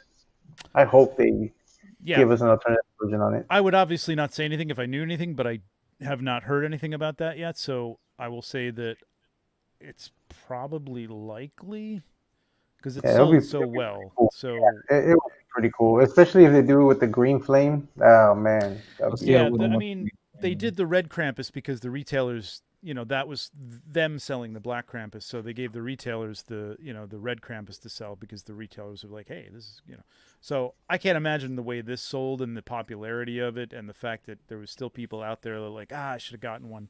That they won't do another one of something like that. It's a beautiful figure. I love that thing. Yeah, it's incredible. What did it retail That's for it. again, guys? 120. Yeah, I can swing that. I can't swing what it's going for on eBay though. So. Oh yeah, no, stay away from me. Yeah, no, that's ridiculous. All right, thank you again, Trevor. I don't want to hold you any later, man. Thanks, guys. I appreciate it. Bye, Take it easy. Ian, Thanks great so much meeting for you. being here. Hey, it was nice to meet you too, bud. And we'll see you next time. See you guys. Later. Here, bud. Bye. All right, we got to move quickly because Ian's got to go here in a few minutes. So, Pablo, I'm going to skip all these. I know I had a message from one user here, so let me get that real quick. Why is it disappearing? Don't tell me it's disappearing. Where'd it go? Dang it. Well, here's one. Michael Myers shot. We're going to move through this as quickly as we can, but still, we don't see the image. Oh yeah, I got to share it, don't I? Doop. There we go. So you got the Tots Michael Myers. Actually, this might have been part of our conversation we were having about the Tots Myers. Could have been where this came from, and if so, I apologize for sharing it. Oh, he's tagged me, so we'll do it. This is a great looking shot. I would like to bring out the whites a little bit more on his face. Not necessarily expose it more, just bring out the whites a little bit more. And play more on the sculpt and get some more shadows in there. I would really want some more definition between the lines and the mask and the whites in the mask. It's a huge point of contention for me when you can't get that, and it's hard to get on this particular piece. As much as a Tots piece, I think is fairly decent sculpt, but it doesn't catch the light right a lot of the times, in my opinion. Ian, do you have any thoughts? I spent the whole show talking about feathering your light, and I think that this shot would have benefited from a little more direct light, at least some rim light, something to catch the edge of his face right here. I feel like the lighting is flat, so that's basically how I would have changed it. Is just I would have shined a light, whether with a snoot or whatever, but something to catch just the edge of his face right here, to separate. You say the figure is hard to light. I don't know this figure firsthand, so the Tots figures in general, firsthand difficulties with it, and Lord knows I've experienced firsthand difficulties with some figures, so I get it. But I would have put some edge light on his face. Yeah. I'm gonna catch the edge there. Tab over to this shot I did of a different one of their figures, but that's exactly what I did here. I got a little bit of edge lighting to bring him out a little bit more. To get that. So yeah, I think that's well done, and a good example of how this shot could have benefited. I don't think that this is a bad shot by any means. I think it's a pretty simple portrait. It just I think that lighting is the issue here, and it's just kind of flat. Exactly, it came out flat. You need to bring out the clarity a little bit more. I think that would pop out the whites and bring in the textures a little bit more if you're using Lightroom, and I think that would help bring out the lights and darks for the lines. Pablo, anything you want to add? Just I would have added another rim light, or he needed a rim light, just like you guys were saying. Something behind because him the mask does, and the mask does look a little flat. Not really flat, but yeah, he needed some more definition in the shadows. But yeah, he needed a rim light behind him just to separate him a little bit more from that background. Sorry, I'm having this weird. There he goes. I didn't want to close that thing. All right. I found that other picture too. This is one they wanted me to bring over now. This is Mad Makes. Say again. Is that the Sentinel armor Wolverine? I guess it's I like where you're going with this Mad Makes, but it's very dark. I would have brought in some exposure a little bit, man, because it's really hard to see what we're looking at. I mean, I know I it's think that's Wolverine. a practical moon, though, which I appreciate. I think that's like Yeah. I have a little LED moon I got from Hobby Lobby, and Yeah, it same looks, here. yeah, it's cool little prop. They sell an LED moon at Hobby Lobby. I keep breaking mine, so maybe I need to buy that. Yeah, Yeah. and they're starting to carry it at Walmart too now. All right, hell yeah, Oh, I need to cool. look into that. Yeah, I 3D printed a moon, and that's what I keep breaking. Mad Mix, so. Mm. And now my 3D printer is just toast. I'm gonna have to go get one of those ones from Hobby Lobby, or whatever. But I like where you're going with this, but you need to bring out the lights on this a bit more. We need to be able to see it. He's just really dark. If you would have put like a white card on the bottom and then shine the light straight down to it to bounce the light back onto the figure, that would have been perfect. Possibly. Or if you had edge light or rim light, whatever you like to call it, going around the entire figure, kind of like Pablo's product photos that he does, the Mr. Lee style. I think that if the moon should be casting light on all edges of the figure. True. I think it could have been, you could have gotten away with the darkness if the edges of the whole figure were in highlight. And I was watching a video just the other day on how to do that, by the way. So let me quickly take a minute to tell you how to do that. Sure. If you wanna just do like a rim light all around the figure, what you want to do is you want to get a light source that's bigger than your figure. So say this is a 12 scale, you want a light source be like this big, so like maybe one of those like LED boxes are this big. Excuse me. And then you're going to put a black card in the middle of it where Wolverine would be at. So all that white or whatever color you want to have coming out, it's just going to be hitting his edges. And then what you can do later is shoot him on front of this again and then mask him. Photoshop. Mask all that lighting and stuff on there. But that's how you would get that rim light effect. And you can do that with multiple colors and stuff.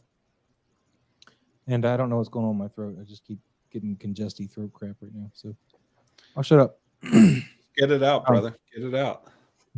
We'll get some water if you need to get some water.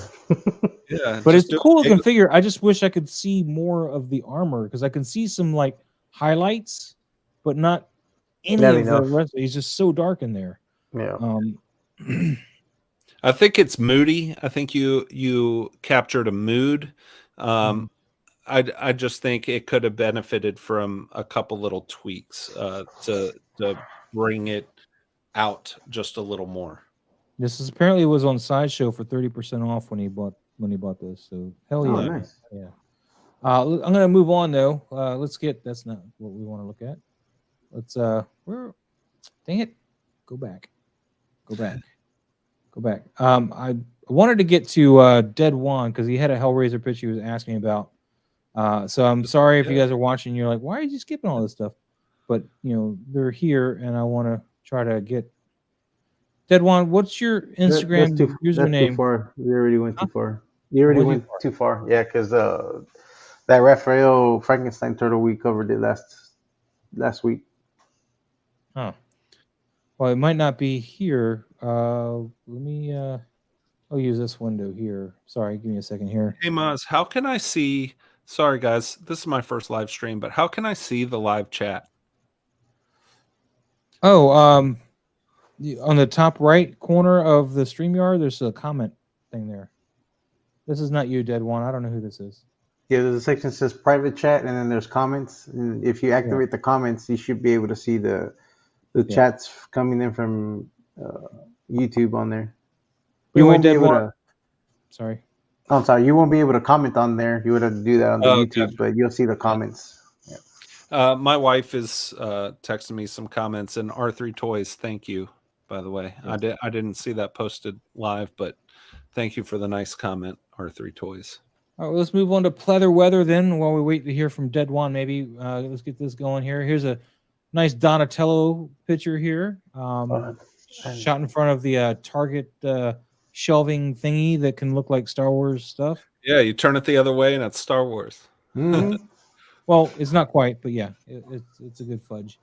But yeah, so we got this. Was this a quarter scale? It doesn't look like the 12 scale one. He looks. It's hard Oh, to thank tell you. because the photo is dark. It could be either or. I don't know. I think it might be because of the eyes. Yeah, that's what I'm thinking. You know, just some of those things are just popping unless you're in there with a. I Yeah. don't think a macro camera is going to make that pop like that. I think it's really Yeah. just what they got going on. So Pablo, any thoughts you want to share on this? It's a cool shot. I like it. He is a little too dark on one side, but it might be on what the mood he was going for here. Um, hold on, I'm trying to stop that call. Okay. But overall, the composition is cool. I like the close up of it, and I like that you can really see his eyes. Um, So Okay. maybe that's why I don't have that much of a problem that one side of his face is a little too dark. And I don't think he needs another rim light because you can still. I mean, he's separated from the background. Yeah, Like he's he's got plenty separated. of light, Okay. and the atmosphere he added in the back works pretty good for this shot. I don't know if he needed to put the bow staff in the front like that. I think without the bow staff being there, or maybe in a different position, because it doesn't look like he's even holding it. Honestly, it looks like it's Yeah, I get the just impression he's got his arms crossed, like just staring at the camera, like right. what you want. But other than that, the shot's great. I like the shot. Ian, you got anything you want to add? To add atmosphere to a shot, especially when it's practical, your lighting can easily blow out the frame. Oh yeah. And I think that in this photo, we have suffered from a little bit too much highlights over his right shoulder or camera right. Sorry, I forget that my camera is reversed on my webcam. I think that it's just a little too bright, so my eye goes there first. I do like the glint in the eyes. You captured the eyes beautifully. I think that's great. I just would have toned the highlights down from the background and the exposure. What's the right term? The brightness that the atmosphere added to the light that was in the photo. I think that the background is too lit and the foreground is too underlit. But I really like, I mean, if I could just focus in on his eyes, like I think this would be almost an awesome shot. And when it comes to Instagram, like I think that a lot of people, like I got this awesome, like 46 megapixel camera or whatever, and you can crop in and not lose detail. But even with a phone shot, with a cell phone, if you're just posting to Instagram and you're not planning on printing billboards with this photo, you know what I mean? Don't be afraid to crop and really come into, if your purpose is Instagram, you can crop and lose some of that resolution. It's really not going to matter that much. And I think his eyes are the center of attention. And we brought. So go ahead. Go. I'm sorry. No, I was gonna say for if I would have had done this shot, I would have gotten rid of the bow staff because that's distracting, and I would have put him more to the left and cropped it right above where the front of the shell is at, and then just have his head. Yeah. Because really, and then you would have really focused on the eyes. Yeah, and that would have been great.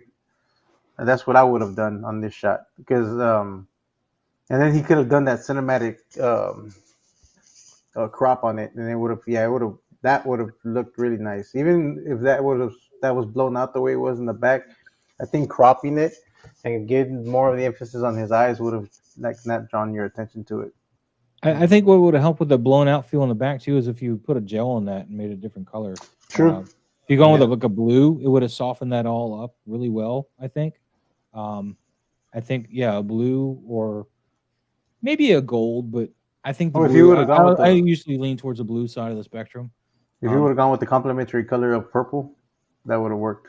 Yeah, whatever that complementary. It's gonna be a yellowish. I like to do kind of like a spotlight thing with photos like this, where you just kind of take two gradients and you form kind of like a spotlight. So it would have darkened the background, which we don't really need, and you soften that gradient to kind of bring your eyes towards the center, but I think that he captured a mood, or she, who is this Pleatherweather. I don't know if you're a girl or a boy, but I like to say they. you captured a mood. I just think you need to bring that attention in to the turtle, and I think the bright background takes the attention away from what you're going for. But I think you're really close with this photo. I just think that the background needs to be tamed in a little bit.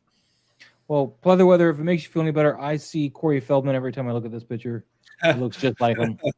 So that's the vibe I'm getting. And I'm not sure. Like in the movie. And don't be afraid of. You don't always have to center your subject. So No, I think that's true. I think if you put would him have on had the it, one side or the other. yeah, I think that would have worked out a lot. A little better. Honestly, But I mean, better. overall, the shot's great, though. Yeah. This is 616 photos, man. This is Andrew here. This is great stuff. The DX16 Mall, shot with a Sony A6000 lens, 90 millimeter, 2.8 macro GOSS. Really, really nice shot. Beautiful Ian? shot. I'm searching for something negative to say. I think I think you did a bang up job. There's like a couple particles that kind of look like hot pixels up in the just to the left of his shoulder. They're just a couple. You see that I'm not particle? catching No. Yeah, there's some couple red particles that kind of look like hot pixels. That's all I really. I mean, I think this is a well done shot. I like the atmosphere. I like the gradient of the glow. It's not harsh. It tapers. Well, Andrew's using our lightsaber package. Oh, nice. That you get for being a channel member. Yeah, I suck at lightsabers. I'm terrible. I'm not really a Star Wars collector. I've only really tried to do a lightsaber once, and it was an utter failure. But so anyone who can do it well, or whether you're using a package or whatever, great job, because I suck at lightsabers. Yeah, if you got Photoshop, we got a package for you. You just need to be a channel member, and the channel members now, the new ones that would be joining after, or do get one color a month. So we'll spread it out that way.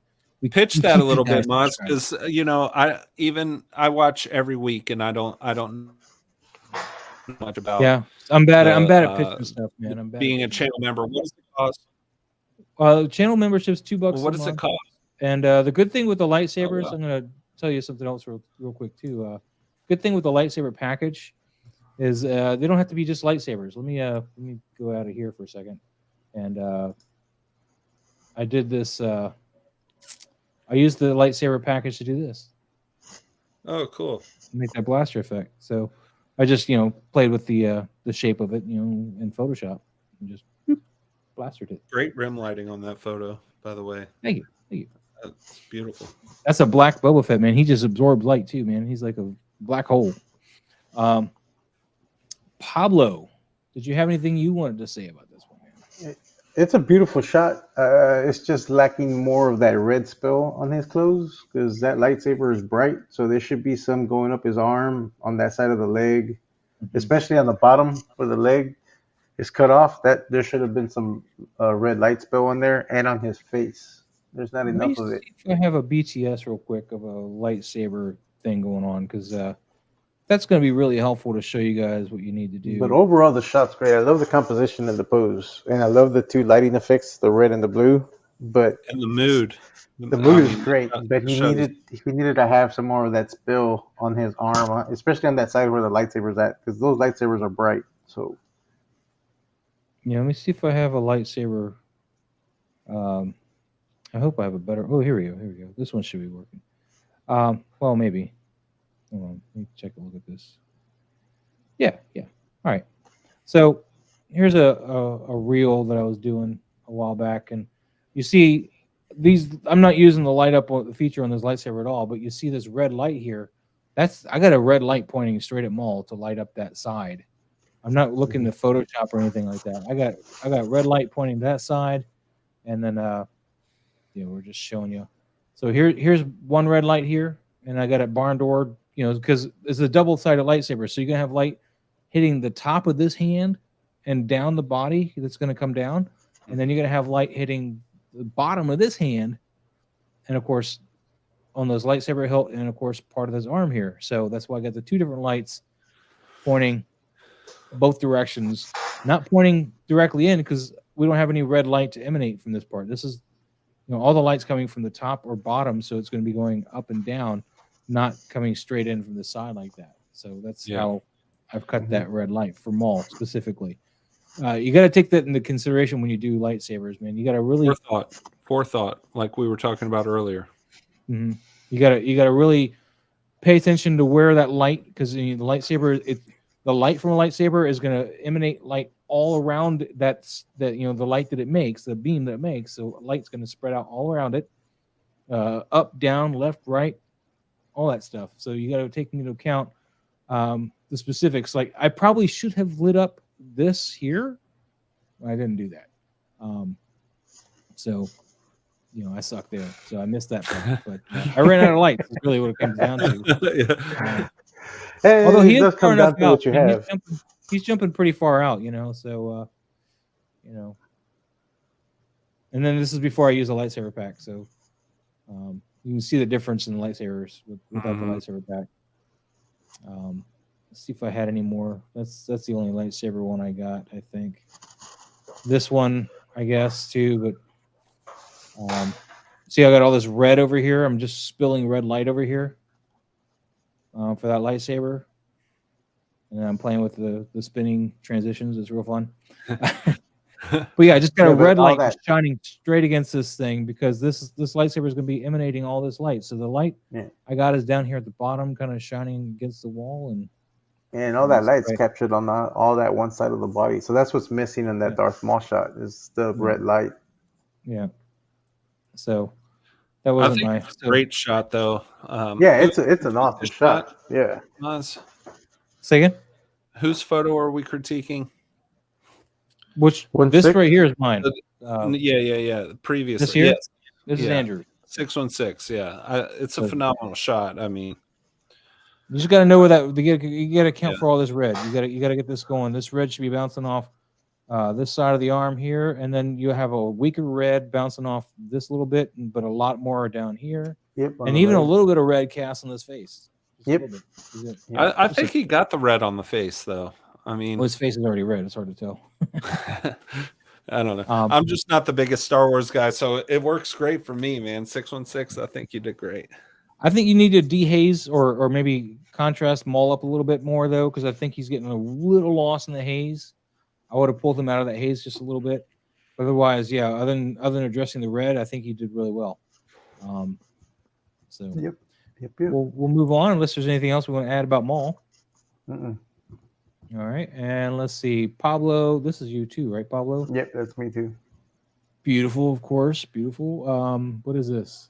Okay, Nintendo System robot guy. Casper, this is an awesome. Yeah, I like it, but I don't know what we're supposed to say about that. I'm jelly you got that. How about that? We'll move on. Pablo. That's mine as well. Pablo. He's eating Spider-Man's head. Yeah, there was a collab last week.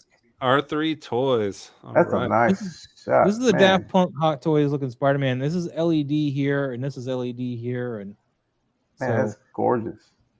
Yeah, it's a cool figure, but I didn't want something that I'm sitting there having to plug in all the time. So I think he's USB powered.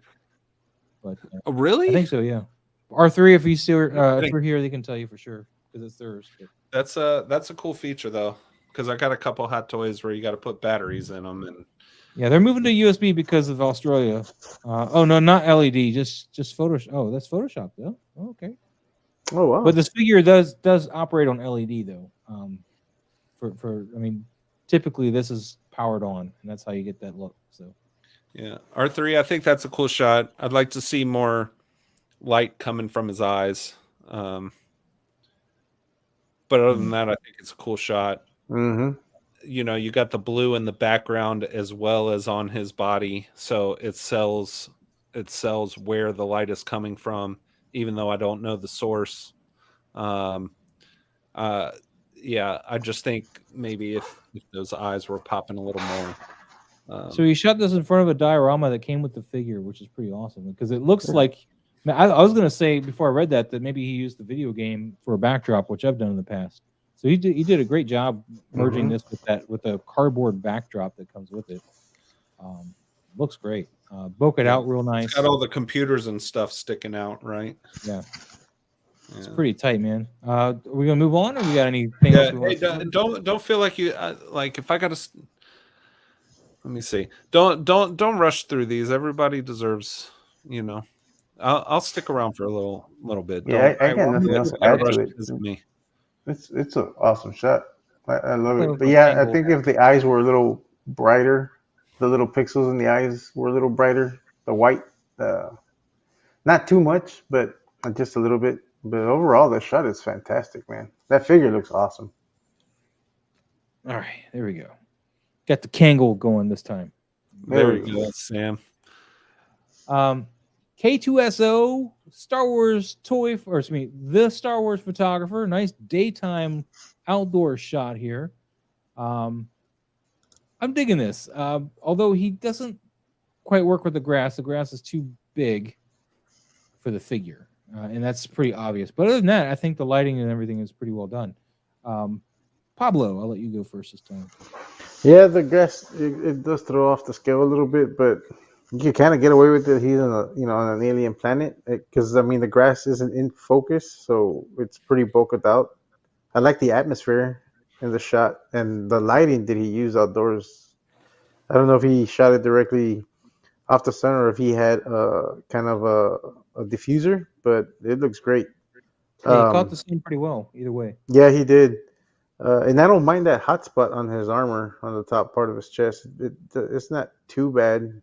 You can still see some detail in there, so it's a good shot overall. I love it. The hot spot works, I think, for this one. Yeah, it works on this one. Ian? Yeah, I mean, I think this is a great shot. I like the hot spot coming from, reverse camera, upper camera left. Sometimes with like a flare or whatever, people want to put that hot spot right in the corner or whatever. It's better to have a very soft transition, and he's got that. I just like Pablo, I don't mind the hot spot at all on his armor. It's just the grass, but I think this photo gets away with it just because it's so bokeh out. It almost becomes a texture rather than like you're looking at, these are blades of grass and it's super sharp and in focus, and I know that the scale is off. It almost becomes more of a texture. So I can get on board with it for that reason. I think they also. Sorry, I thought you were done. Go ahead. No, go for it, bud. I was going to suggest maybe cropping it a little tighter too, though. I mean, it's a lot of empty space to his left and right. Yeah, I'm moving over to one side or something. Which is something I've kind of been delving into my shots lately, is just that really tight crop and centered on only what matters. But even though I deviate from time to time, including the shot I submitted for this, deviates from that. But I really like that really tight crop, and I'd like to see that more. A Dutch angle would have helped us too. Maybe if you just Dutch angled it, maybe that would help you eliminate the crop. Maybe just cut a little bit off the top. Just things you can try instead of a straight on shot is all I'm saying. Yeah. But the light itself on the K unit is great. The eyes look a little bit dead. You may want to go back and give him a little. If he's a robot, they'd probably be glowing, but yeah. I mean, unless he is deactivated and just frozen there. There you go. He's kind of leaning back, like maybe he just kind of got turned off. Yeah. There's always a way to justify anything. Yeah. could very well work. Mad like a predator, man. Did we go over this one? Oh wait, what happened? I didn't touch nothing. Did we go over what? Oh, stop! What the hell? Maybe restart your browser. All right, I'm not touching. Oh, I didn't touch nothing. Do you see that? I wasn't touching. Yeah. What is going on? Yeah, try refreshing, I guess. Did he delete that post? I don't think so. No, because I have it up on my screen over here. Oh, okay. All right, let's go back. Man Right like a there. predator 3 days ago. All right. Oh, Oh, son of a biscuit. is it Instagram going? Just All of us. just to troubleshoot, click on another picture. Does it do it for another picture? That's a real. It doesn't. So it's something with the post. Yeah, that's really weird, man. Let me Yeah. go to Mad Like a Predator's page. Maybe that will do it. Let me see here. It is kind of strange that it did that to you because it's not doing it on my end. That's so freaky. Where is that one? This one? Right there, man. It doesn't even want to open. It's It like, doesn't want to open, huh? what about the reel? Well, I can watch So- the reel. Oh, there we go. Oh, I guess maybe it is the post. And Mad Like a Predator, I'm sorry, I tried. We can look at it small, but I can't really get into the details. I'm digging all you're doing here, though, with the lighting on this. Heck yeah, I wish man. The I could lighting's look at it bigger. on point on this one. Yeah. Yeah, it's working on my phone too. I Yeah. can. This is a pretty sweet shot. If you guys want to look at it closer, bring it up on your phones or whatever. I apologize, but R3 is my small nitpick with a lot of photos tonight is using lightbox bars with portrait-oriented photos. In my opinion, the lightbox bars only look accurate in with landscape orientation. Oh, the letterbox bars. Okay. But that might also be. I know if you upload portrait shots on Instagram, it crops it for you. Yeah. And I Yeah, hate that. it'll crop it. Yeah. Yeah. So I before I even upload a portrait shot, I already have a template set up to fit Instagram. Mhm. But that way I get the full image instead of just a Yeah. cropped one. But If you're using Yeah. Photoshop, you want to crop it 4x5 for portrait shots, and then landscape shots, you can go full 16x9. I mean, Mhm. you can do that all the way across like that. But yeah, the portrait you have to do 4x5. If you want to do anything longer than that, you have to do like a story or a reel. That's the only way it's going to do it. It's so annoying. But as far as this shot goes, man, Man Like a Predator, there's not a lot I would do. Maybe brighten up the Predator a little bit more, just because he is kind of. I mean, I think his face is great, but I think the armor and everything is falling off a little darker. Like maybe you just want to bring up that exposure a little bit on them, just a hair. I mean, just like a spit, and it's probably just a difference between your computer settings and Instagram. It's probably just crushed it as all that's happened, but everything else.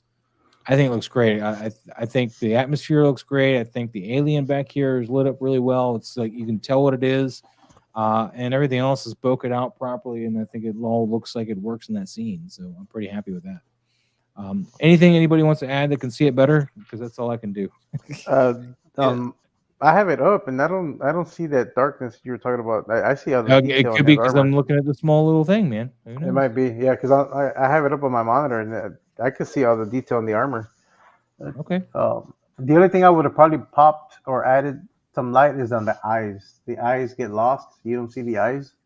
Mm. But other than that, that's all I would have probably adjusted on it. Is just to bring out the eyes, like add a glow to them, or like what I typically do is like I'll do 2 shots. I'll just put a bright light on his face just to get the eyes, and then I'll just mask that over the other shot, and then that way you can get the details from the eyes.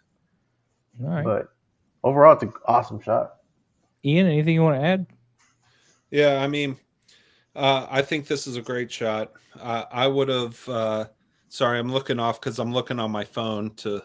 Oh, there it is. Oh, and there it goes. I would have cropped this as well. I don't think that the hands of the Predator and his lower body, I don't think it's really adding anything to the photo. It's not telling a story, or it's not necessary. So I probably would have just cropped into upper torso and just get that alien creeping up, and you see the Predator's face. That's probably all I would have changed, but everything, I really like the bright glow behind the alien. I like the light is creeping from behind and up. Sorry, camera reversed. The light is going up like this through the atmosphere. I really like that. I just would have, if it was me, I would have just focused on that alone rather than the whole shot. But Well, I dig it. I dig it. yeah, it is a good shot. We're gonna move on to one I can click onto. Here's Collection Unleashed, Yeah. and this is a cool scene, man. But my God, it's really dark here, buddy. It's dark. Yeah. Um, You would have seen that muzzle flash right in the guy's face. yeah. This when you do a muzzle flash like this, you're gonna light up the front of the gun, Yep. the front of the like all that light's gonna spool backwards and light up this side of his face and then part of his hand. And especially if that's a full auto, I mean that tat tat tat that's much. gonna get it should be just pretty light bright. them up. Just Yep. keep 'em good. But and that would have made it pretty good. I mean, if this is supposed to be a night scene or something, that would have been a great way to give light to the scene without adding anything. Mm-hmm. I mean, the composition is great overall. Yeah. But So yeah, and then I will probably look for a different muzzle flash. That one just looks. yeah, the contrast and the saturation's off just- on that or whatever. Yeah. Yeah. Ian? It honestly should.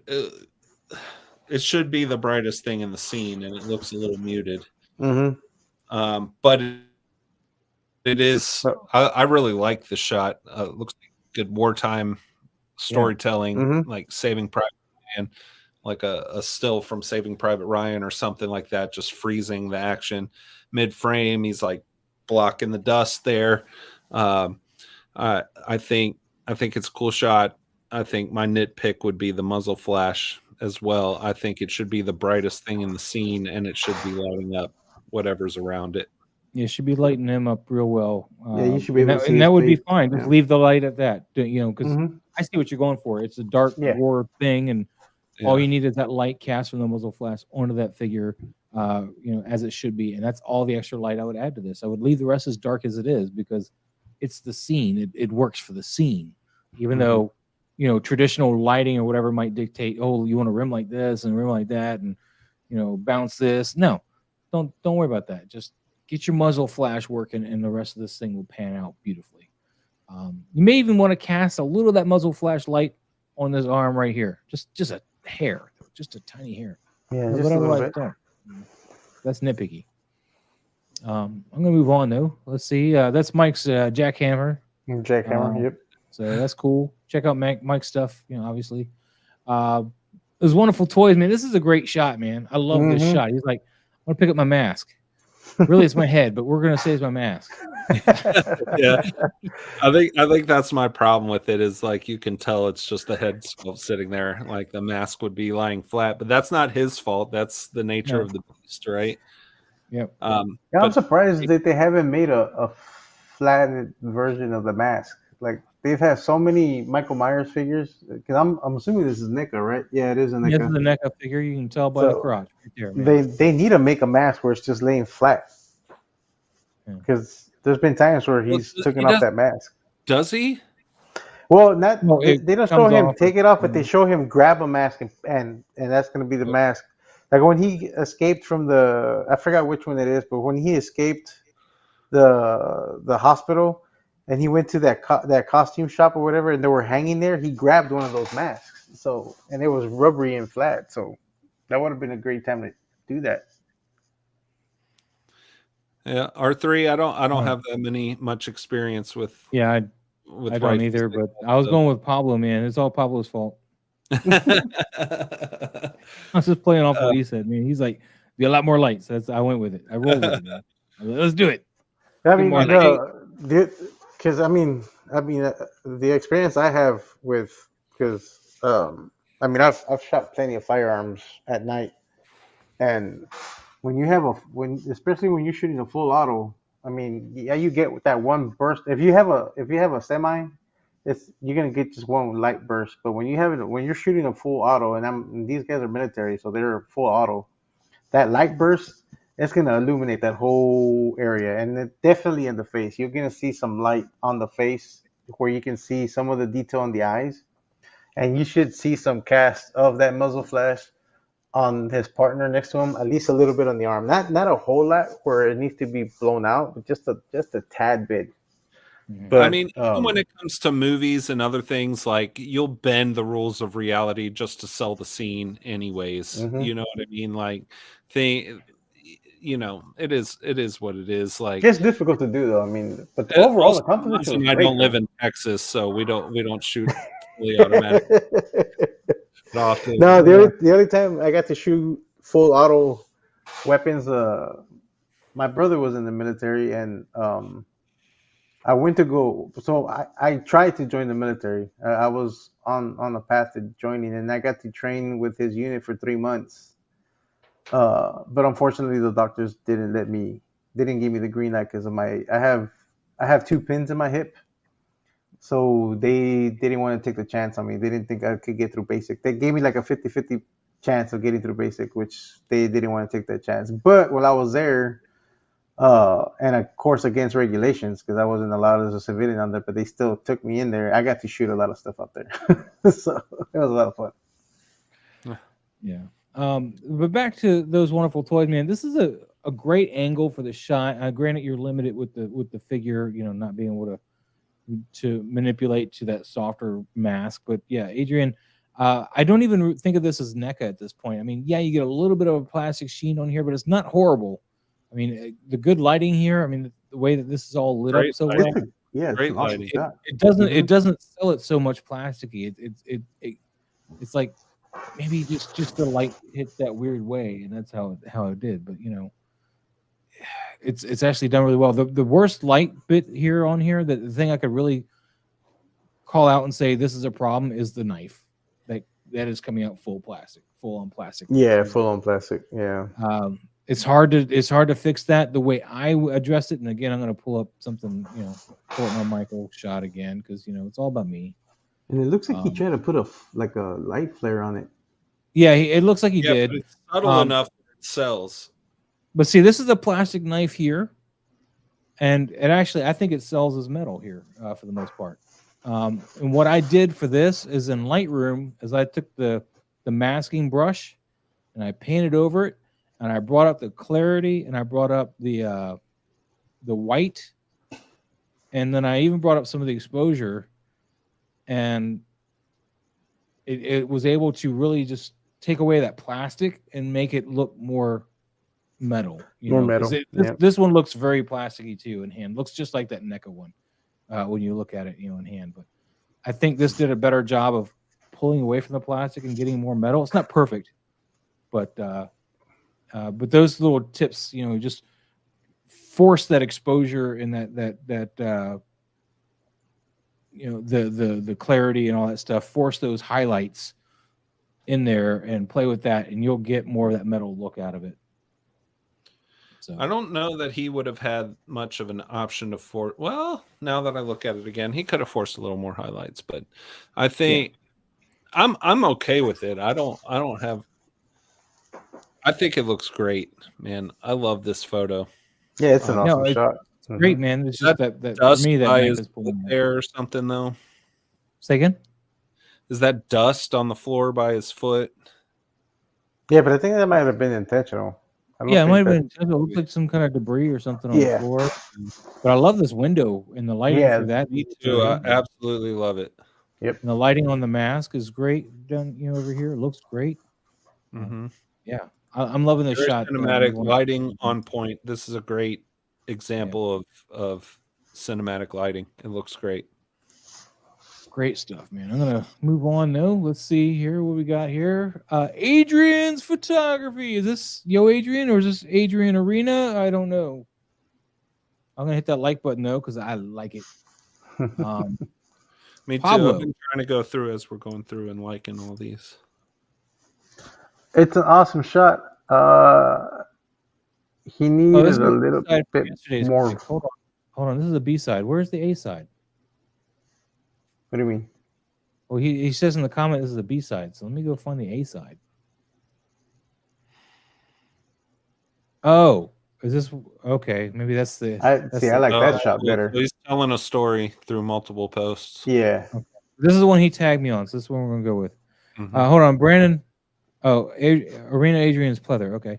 Hold on, I gotta go. Wow, a whole bunch of things came up. Brandon, question: what would you guys recommend to fill the atmosphere of a darker background when shooting in camera, other than a hazer, something you can shoot in camera? I mean, hazer, vape, aerosol. any of those things really. Just some kind of Yeah, you can even take a pillow sometimes. Like this has to be really, your shutter speed has to be high enough, which your ISO is going to be high enough, have to be cranked up. But you could take a pillow and smack it and get that dust flying. You know what I mean? As long as your light source is on point and your shutter speed and ISO are correct, you got to have that fast shutter speed. But you could do that as well. I think everybody should just take Just up dust vaping, is and what I'm then getting you'll at. have your vapor covered. True story. What? Yeah. OG fan says that's a strangely similar story, referring to you, Pablo. Similar story. I have 3 pins in my hip from my growth plate, and I was unable to complete enlistment. I killed on the Yeah, right now I'm ASVAB. in the process of. I have to. So I'm gonna see a surgeon in December to see whether I have to get a hip replacement after all or not. Oh shit! Sorry, Because buddy. I've had these pins in my hip since 2009. No, not 2009. 91, since 1991. So I've had these in there for a long time. Hold on. Let me before I forget, Brandon. There's also these little. You can get them on Amazon. They're like Oh, the cheap. They're like misters, the little little misters about this big, and they fill and it with those can water. work as well. Mm-hmm. Yeah. They're called humidifiers or whatever. Yeah, So the yeah, little the tiny ones. humidifiers. There. They're just They little use them for like humidifiers. beauty. They're like beauty supplies for, Yeah. Yeah. So that's something else you can look into, Brandon, as well, if you don't want vape. Yeah, I know a lot of people that use those little misters. I used them, but they were just too small for 6 scale stuff. So I've kind of just forgotten about them, and now I think they sat with water for God knows how long. They probably don't even work. I don't know. Just set them there. But as far as this picture goes, man, I'm digging the scene here. I would like It's to just a have little got dark. light on Mike because I don't like how he looks wet here. Because that's I mean, this whole side looks like he's wet. Yeah, it does actually. From the white. But I think he needed some more separation from the background.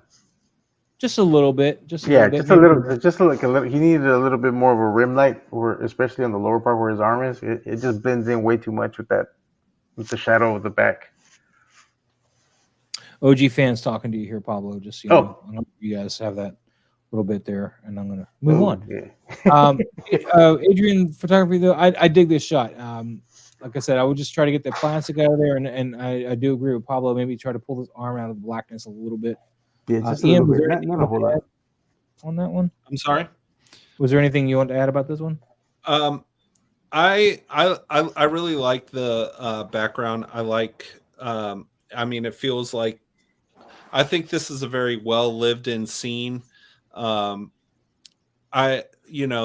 knife on the camera left looks like it's just plunging into I don't know what. That's a kid. Yeah, obviously I know that it's a body because it's Michael Myers and whatever, but I would have liked just a bit of that shadow brought out a little bit because it blends in with the background and I can't really tell. Yeah, the body is blended in. Being stabbed there, but I love the bodies on the floor. I think Michael Myers looks menacing. I like the lived-in atmosphere. I think this is a very well-created background with practical props. Looks like someone has a bunch of beer kegs up on the top shelf there. But I think it's really well done. I feel like the scene is really well lived in, if that makes sense. Yeah, looks great. I'm gonna move on here. We got a Red Skull from Pleather Weather. This is the Sideshow Red Skull holding a Tesseract here. I'm gonna go first real quick. He needs more light. Sideshow appreciated it, but I think this is a bot anyway. I mean, I was pretty happy the first time I saw them say that to my stuff too, but it's pretty much a bot because they've actually flagged stuff that's custom and they're not supposed to do that. They're like, hey, share that with us. I'm like, sure, I'll share you my Jungle Hunter / Classic Predator. Customized to make a Jungle Hunter, which means you guys shouldn't want this, but sure, you want it, you take it. But no, you need a bit more light. You need to pull them off this background at least, and maybe his face should be a little more. Should have more blue. Blue. Yeah. But Paulo, I'll let you continue. I mean, ahead. No, that's all. I think that's all it's missing. It's just he needs the rim light to be separated from the background, and that blue should be spilling more on his face and his front of the clothes because that tesseract was bright in the movie, especially when he Yeah. held it in his hand. Yeah, that thing was illuminating everything around him. Yeah, he's just really hard to see here, Yeah. Pleathers. Sorry. But I do like the captured light in the eyes, though. Yeah, I Yeah. agree with that too. Ian, anything? Yeah, on this I one? just think the exposure need to be brought up altogether. It's too dark. Your eye goes right to the tesseract, but you lose the rest of the scene. So this could have been a really cool photo if we could just see it better. Yeah, I agree. We're gonna move on because I want to try to get this all going here. Toy Emerson, this is 6 days ago. Did we go over this one last week? Toy immersion. No, I don't think so. No. This is a great. I want this figure, man. I don't want no green fire, man. I want the orange fire. You were all talking about Pablo's like, we can get the green fire one. No, I want I want a black horse. I want orange Well, I fire. mean, because if they do another run, it's gonna have to be different. So, Yeah. I don't want because the if they run. do it like a retail, like the way they did Krampus. So the first Krampus, like Trevor said, it was 4 horsemen. They sold it, and then they did another run, and then that other run is just retail exclusive. So 4 Horsemen wasn't gonna sell it on their site. You're gonna have to order either BBTS or Entertainment Earth or whoever sells 4 Horsemen figures. You can get that red Krampus through them. So I'm assuming they're gonna probably do the same with this later on down the line because of the popularity of this figure. But they're gonna have to make something different on it. Not So for me, a lot of man. people, a lot of people are hoping for a green I flame. want this effect. one or bust. You can have the green. You send me your orange one. How about that? That'll work. I'll buy it brand new as long as you get the box. You can keep the green one, and I'll buy the orange one. There you go. As far as the picture goes, man, I really like this flame effect here. It worked out really well. Mhm. Lighting and everything is really on point. But the thing that's bothered me is you got this flame effect, and there's not a lot of flame On the cast horse's light head, on the yeah. horse. I mean, it's more down here, but not really up here because it's going over the horse's head. This should have some light on his face a bit more from that. But otherwise, I'm digging this a lot. I'm really liking this. R3 though, he says, "Gotta head out. All great stream and looking forward to everyone's photos." Yeah, I'm sorry it's so late tonight. I'm trying to wrap it up without doing anybody injustice. So just want to make sure we get everything settled here. Pablo, I'll let you start on this one. Yeah, what you said about the light, yeah, he's missing some light on top of the horse, like some of that orange light from the fire. And that torch in the background should be casting more of that fire also on the wall. Yeah, on the wall. And I mean, I don't expect it to be under the cape because that's far in the distance, but it should be on the wall, spilling on the wall and on the floor. That cape is wired, right? Yes. Mm-hmm. Fully wired, like a wire going all the way through this bit. All here? the way around the edge, yes. Yeah, hell yeah. Like my Mayfix Superman. I'm digging that. Yeah. Yeah, similar to that. Ian, anything you want to add there? I mean, I think this is a great shot. It reminds me of Trevor's a lot, actually. It's kind of same color tones. Somebody else trying to take Trevor's job. Toy Emerson. You evil person. I think that's Pablo, immersion. Immersion. Oh, yeah. You're right. Immersion. Yeah. I'm dumb. I can't read. English are hard. Yeah.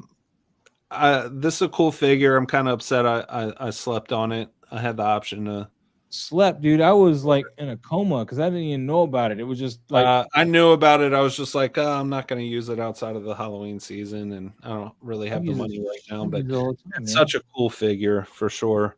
I go to the bathroom. I bring it with me. How much I'd use it? Yeah. I think Toy Immersion did it justice here. I think it's a good shot. I think Pablo's right about the fire spilling, but you know, the focal, the object of your attention is the headless horseman himself, and I completely overlooked the fact that the fire wasn't spilling. So it's forgivable, although in real life it would be. I didn't even notice it till Pablo pointed. Oh no, it's not a deal breaker with the fire. Yeah, no, it's not a deal breaker for the photo. The photo's awesome. The composition's great, and the Dutch angle works great on here. But once you start, yeah, you know, I think it's a really well done shot. Yeah. It's just little things you gotta Yeah, I don't. know when you're shooting the shot. You gotta keep Yeah, where your light sources are and what should be casting light where. no doubt. Toy immersion, I can tell you know what you're doing, and I think this is a great shot. It's a And, beautiful send me shot. that figure, please. OG fan says, "Love this shot. The Legend of Sleepy Hollow is one of my favorite tales of all time." So apparently he wants to figure too, but I get one first. We're gonna move quickly yeah, this on. is me. Ian, Good. This Yeah. is a Ian, great here you are. shot, Ian. Tell us about the shot, Ian. Is there more? Oh, there's Um, more. There we go. Yeah, there we go. yeah, this BTS. is my behind the scenes. Right. There we go. He's feeding Yeah. the pigeons. I didn't know. Or is the pigeon just eating? But either way. Yeah. This shot's not one of my favorites I've ever done. Like, I had an idea in my head. I don't feel like I really executed it. So I wanted to do this outdoors because he's supposed to be outdoors. It was supposed to be a bus stop. I bought this little bench from Hobby Lobby, and then I got home and put the figure on it, and the bench is not to scale, even though it Yeah, says it looks really small. yeah. But Yeah, none of that stuff at Hobby Lobby that's supposed to be 112. yeah, some It's of it not. works great and not all of it Yeah, does. not all of it does. Some of it is perfect and others A are not. shovel will do it. The little park bench is not to 112 scale. Heads up for anyone looking at it. You can't even see it in the shot, but my main pet peeve with this shot is I wanted to do it outside because he's supposed to be outdoors, so that light should just be kind of all encompassing. And I had to do this indoors because we had here in Nashville, we had like tornado warnings and we had massive storms and rain and everything was wet outside. So I couldn't do it outside. So I tried to recreate it inside. And basically my main gripe with this photo is that I could not artificially reproduce the lighting that I wanted. But yeah, I mean, the trees are from PetSmart. The pigeons, all the birds are from Hobby Lobbies. I took a wheat thin and crushed it up and put that. But my idea was kind of to have him sketching and he was getting a nerve, like all the birds getting all over his foreground. He looks mad. All, Stop moving. yeah. But the other thing is like I wanted to participate in the ordinary day thing, you know, and I was just thinking, yeah. So, I was trying to participate in that little collab or whatever we're going to call it. And I just wanted, this guy just sitting at the bus stop sketching and, ordinary day is kind of what I was thinking. I know you're disappointed, and I get that way with some of my shots too. Like the Halloween one today, I'm a little mad that his shirt's puffing up a little bit like this. It drives me nuts. But I think this shot still works. I mean, yes, it's obviously shot in a controlled environment, you can tell, but it still works. It's like maybe he's underneath an awning or something, like just at a bus stop or something. But yeah, I agree that the bench is too short, but you can see the edges of it. And then in the future, maybe buy two and just put them next to each other, and that would make it look big enough. But the back's not tall enough either. But we won't go into the details. It just didn't work, but I bought it, so I was going to use it. Damn it! Yeah. But no, I'm digging this, man. I'm digging the whole vibe of this shot, man. I'm pretty happy about it. Pablo? No, I like it. But yeah, like you said, I can understand having a difficult time getting the light to look natural. But I mean, Thanks, Eddie. with what you had to work with, it came out great. It's sharp. The only thing I probably would have done is, since it's not in your shot, I would have raised the tree on something just to get that branch a little higher up. Yeah, I agree. The fact that the branch is so square at the end of it bothers me too. But yeah, But I think if you would have propped it on top of something just to get the branch higher off the ground, I think you would have not seen that sharp cut of that branch right there, and that would have made the tree would have been tall enough, like it's been there for a while. Yeah. Or you could have the tree branch pointing towards the camera, maybe, and that would help explain the lack of it's light. a little difficult because it's a PetSmart fish tank thing, and it's got this big wide base, and the base, I mean, you just got to make it work. Like Yeah, yeah. Yeah, you see, like it's butting up all the way to the park bench there. And I used some like flocking, which I also got from like the train station Mm. or the model trains Model area. trains, yeah. I use that to just kind of make some But book. overall, you did a good job. You know, it's awesome. It's well lit. Yeah. I mean, there's no issues with the lighting. Um, but I know where Sometimes you're you coming get an from. idea in your head. Yeah, and you see people who we were talking about bounce cards earlier, you know. Yeah, This is almost just all a the lighting. foam core, and I'm just blasting the light right at the foam core to bounce back on him.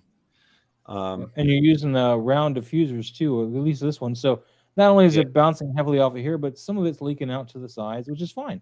Yeah. So some of this light's leaking Yeah. out to the side. And this one's a square, but it's okay. I mean, yeah, Yeah. I'm digging it, man. I'm digging it. Yeah, This it's is a cool. great shot, man. This is a great Mhm. shot. Thank you. Let's see here. Casper, this is 5 days ago, so we're still in line here. This is some turtle love. I like the first one best so far. Yeah, the first one. That one's a little messy. I mean, I see where you're going with it, but you need to separate these figures more for that one. I'm just looking through all of them. We're gonna just talk about the first one, I think. Yeah, I think the first one's that one. Yeah. Ian, I'll let you go first here. I think the lighting is great. Highlights on shoot, is it Toka or Razor? The wolf guy in the back. Wolf guy. Razor. We'll go with Wolf guy because I didn't know his name either. Yeah, Razor's the Yeah, Razor. Yeah, the highlights on his eyes are a little intense. yeah, it's a His little. eye. But I love the atmosphere that was added. The foliage and the sticks and all the stuff around the skeletons don't break the illusion for me. I think that was well done. So, you know, tips to others who use natural surroundings to take their photos in, really pay attention to the scale of what you're shooting with. I think Casper did a good job with the scale here on that. And Yeah. I like the atmosphere and lighting. I think his right arm, Toka's right arm, is kind of posed a little weird, but it's not it doesn't kill the shot for me. It just looks a little weird. Yeah, it's kind of off because the biceps turn this way, and then Yeah. using the mouse to point this way, and then your arm is coming Yeah, out this like way. So it's like he yeah, broke his so- arm. It's Yeah. So you need to try to turn that bicep at least to go with the arm, and that would have worked. That would have sold the rest of that pose. But as far as I'll let Pablo go now. But I think he just needed to add a bounce card to bring some more light onto Toka. yeah, He Wait, looks a is little that- flat. or this- No, which Toka's one? the turtle. okay, And some also on Razor. And yeah, the his eye is really bleached out. He needed to either put some kind of diffuser on that top light because it looks like it's shot straight on and it's blowing out the white of the eye. diffuser would have lit them up a little bit more in the front too, because it would have helped that light get soft and come around Yeah, the body. and they more. would have made it the source larger. You get a big Um, piece of tissue paper or something and just put it in between the light and the table. It's going to spread your light out further, make it a larger light source, as well as not make it as hot. So it's not going to like just have such hard shadows, and it's going to help light up a lot of this. Yeah, but overall the shot's great. The composition's awesome. I like it. But other than just adding some more light with some bounce cards, I think that's all I would have probably done. And then diffuse that light that's coming over Razor's head for the eye. Yeah. I really like the lighting on Toka. I like My problem with the lighting is just on Razor. Coming- but I Light think is gonna straight down. a little bit more light bouncing from the bottom up, just a bit, not a whole lot, just to bring in some more of the detail because it looks a little flat there. Yeah. I But see other that. than that, the shot's great. It's good stuff. Good stuff. Let me see what else we got here. I think we're about done, right? That's JK. Casper, this one's just really hard to see, buddy. Yeah, I mean, all I of this- understand what he was going for, but yeah. I see what you're going for, but this is probably your best one, and he's out of focus here. You get this one in focus, and this would be pretty good. Maybe light him up a little bit more. Let me see what this last one is. Okay, yeah. Again, your focus doesn't seem to be either figure, which is kind of It looks sad. like it's focused on the background now that I look at it. I don't know where you're focusing at, but that's what's killing me. You need to decide on a character and focus on them. And if you're doing something like this, of course you need to be focused on Freddy. So Yeah. And that's who I'd probably focus on actually is Freddy, because Jason, again, I think his silhouette's pretty recognizable. You can go with, focus. But I would have focused whenever you're trying to decide. Default go to the face, and then if that if you want to focus maybe on the claws, then you can do that too. Eddie, you said you sent me one last week. Well, this one just needs some focus. I'm gonna look for Eddie's real quick because then we got to wrap this up. I still got to take a picture for tomorrow. Eddie, what did you send me? What? I don't know what. That's David. That's pretty cool. Is this Eddie? That's Mad Like a Predator. That's pretty cool. I mean, I'm liking all these. Adrian. Oh wait. So Eddie, you're those wonderful toys. Okay, gotcha. Pink That's dude. saying you. That's saying you, Gomez. Wait, Yeah. pink dude. Oh, there you go. Yeah, Eddie. There we go. Eddie. All right. Sorry, Eddie. We missed you last week. We got Frankenberry. Pink dude. Come on. We know who he is. He's Frankenberry. Pink dude. Ian, go for it. Lighting is my biggest issue here. Lighting and exposure. The highlights aren't bright enough, and the shadows are too dark. I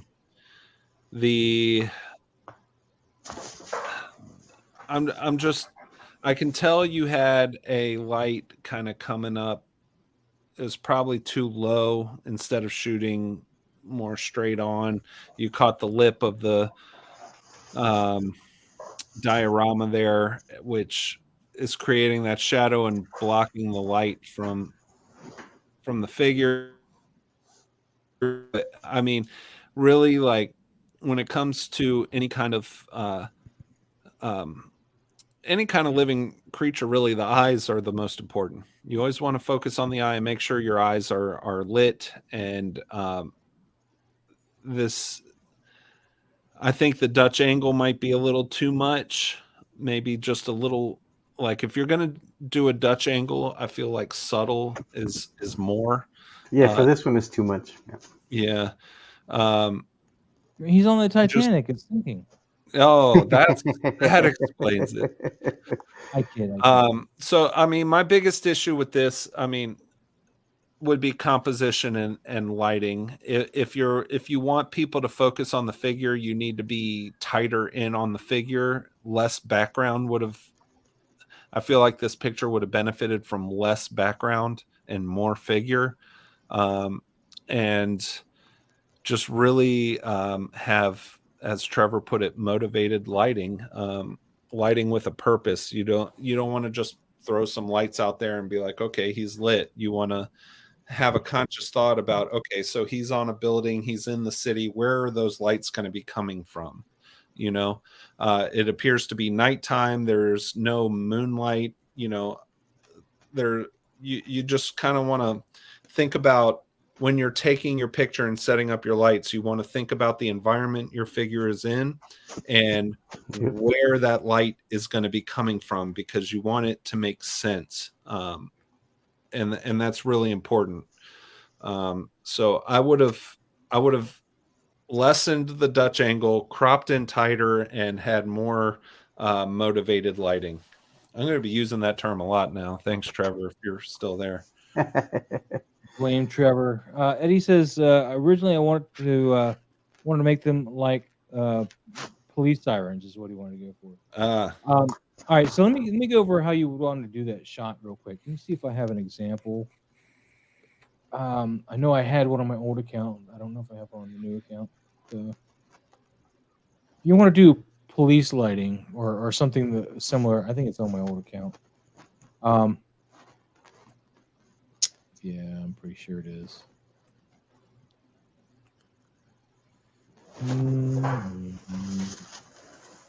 Well, this is how you're going to want to do it. This isn't police lighting, but you're going to for like that police lighting or whatever, you want that light source to be coming from the bottom. So in your picture, you want a light source coming, preferably like a blue or a red, but a blue is going to work best. Come straight up this wall, and just, it doesn't have to actually be a siren type light flashing, just a straight blue or whatever, just coming straight up. So you're going to have a light source coming from the bottom here. You're not going to have a lot of light source coming from the sides, but you could use these windows. These windows are going to help pull him off of that background, give him more light. And this could be this light source. You obviously got a light source over here shining down on him. This light source is not bright enough. It's very dark. So I don't know if you got the light too far away from him, which is a common mistake, or your camera settings, you got your ISO set too low, which is not the thing that I would play with the most. I would play with my, I'll try to keep ISO at 100 and play with my aperture. And, and the aperture would probably help a bit if you make that aperture, like more of a 2.8 or something. You're going to bokeh this backdrop a little bit, so it's going to give it some depth, and it might brighten up everything because you're opening your aperture wider, which is going to let more light in. But yeah, you'd have a light source over here because like a spotlight from a helicopter or something shining down on them. Maybe a window or two's got some light coming on. You could even put a weak light source back here, just, from these buildings, just to kind of lighten this up a little bit, because you see building lights back here. They're just nowhere near bright enough for what would be going on. But down here, you just want like a not a very saturated, but a blue light shining straight up. Just get a blue light shining straight up the wall. Preferably like a dome diffuser or something that's just kind of going out and not like a directional light, because you don't want to put a hard light up against this wall. You want that to be a softer light just going all the way up. But yeah, your light source over here, I thought there might be like a helicopter if you're doing the police thing. But yeah, so that's what I would recommend. And you can get a good idea from wherever I just had that. So, I got my light source. I got a light source down kind of here, shining up at Spider-Man. And that could be anything, really. But it's a warmer light source, obviously. But it could be caused from anything. But that's what you'd want to do to get that shine up the building. And that's how it should kind of light up, And, of course, I got like moonlight or whatever behind him, just bringing them out, And I got it playing off of some vapor / smoke or whatever, just to bounce that bluish moon nighttime light. So it's not really lighting him, but it is separating him out of that dark background. So, yeah. So that's my examples I got for you. Hope that's helpful, Eddie. Is there any other questions on that one? Nope. You guys covered it pretty good. Eddie says, yeah? My AirPods are like 2% here. Yeah, I think we're about done. We were just wanting to get Eddie taken Yeah, care I think that was it. Yeah. So thank you so much for having me, Maz and Pablo. It was nice finally meeting you both, and Likewise. it was great having you, man. Hopefully we can do. We had a bigger again panel sometime. tonight. I appreciate you guys very much. How many people were going to make it? So I kind of spammed invites out to my normal crew, and then I added you, and Harry was like, "I'm not going to make it." Then he did make it, and I added Harold. Really good show, man. I know panels can make things longer than it needs to be. I appreciate you having me on, but if you ever need an extra guest or whatever, and the panel is thin, hit me up. If not, I always enjoy watching you guys. So there's Trevor right there. He says marathon reviewing. So there you go. There we go. Thank you guys so much, Trevor. Thank you so much for being here. Of course, I know you're not here now, but thank you because you're obviously still here in spirit. Ian, you got anything coming up you want to share with the audience before you go? Man, I'm going to Mexico. Mexico? Nice. Yeah, buddy. I'm going to Mexico for vacation. So, I got to do a show. I work in the concert industry, so I got a show in Mexico, and then I'm flying my family out, and we're gonna do like 4 or 5 days of vacation out there after the show. And so I don't know. You guys might not see too many photos from me in the upcoming week because I'll be sitting on a beach. Sweet. I want to pitch one more thing before everybody else goes, though, real quick, because I don't want to forget. Please, guys, make sure you put in your ordinary day hashtag. I only so far got 3 submissions that I'm aware of. Make sure you're also tagging me so it messages me, so that I know to pull that name into the hat. Because right now I got I am TJ Williams, I got Zicky Zach Zoom, and I got Ian Sanders. Those are the only 3 entries that I know of right now. Yeah, I'm actually gonna be working on that shot either tonight or tomorrow. Yeah, so if anybody's got one of those shots, make sure you hashtag ordinary day, you hashtag Toy Moz, and you tag. And that means like when you go to post it, it says tag. You say tag, and then you put my name in there, Moz Toy Box, because that's the only way it's going to send it to me properly. Please make sure you guys are doing that so we can get the ordinary day, because the 25th is coming up soon. Yes. And so long as I'm not working that night, because who knows, my new job might be working. I don't know, but you know, if I am, we'll move it around accordingly. But 25th is definitely the last day of it. So let's get those in. I want to start seeing more of those, please. Yeah, I'm gonna be working on it tonight. Just wanted to make sure. Well, we still have people here. Parwell, I'm sorry, I talked right over you too. No. I was just saying, yeah, I'm gonna definitely try to be working on that tonight. If not tonight, tomorrow. Appreciate it. Don't forget, we got a trash can for you guys. That's what that's the prize right now. I don't have any other prizes right now. If I can get a job and get a paycheck by then, I might add something else. But right now, hey man, I just did it because it's fun, man. I like, you know, yeah, I like doing the group collabs and seeing what everybody else is doing and just being a part of the community, really. And I think Ordinary Day is great. I just need to do a better job of pitching it because I keep forgetting to mention it during like. Put it on your story. Put it on your story. Just put it out there. I'll help you too. I'll give you a little. If you haven't noticed, I'm really bad at self-promoting. Like, hey, the 6 of you left in here, hit the like button. Yeah. Hit the like button. In fact, I need to hit the like button. There we go. I hit the like button. Woo! But anyway, yeah, that's all I got, guys. Pleasure finally meeting you guys. Love both of your work. Yes. I love everybody's work that's ever been on this panel. You guys all kill it, and glad to be part of it. Thanks, guys. Oh yeah, thanks so much for being here, Ian. Let's go ahead and end the stream. Pablo, you got anything you want to add before we go? Nope, just gonna continue working on Mythic Legions and do the Ordinary Day shot and continue doing my other collabs, the Ninja Turtle Tuesdays and the Warhammer stuff. Oh yeah. All right, guys. We're gonna get out of here. Thank you so much for sticking around and being with us here. And let me hit this button. Then we'll do it. Have a great night, guys. Thanks for seeing. Thanks. Yeah, thank you. Bye.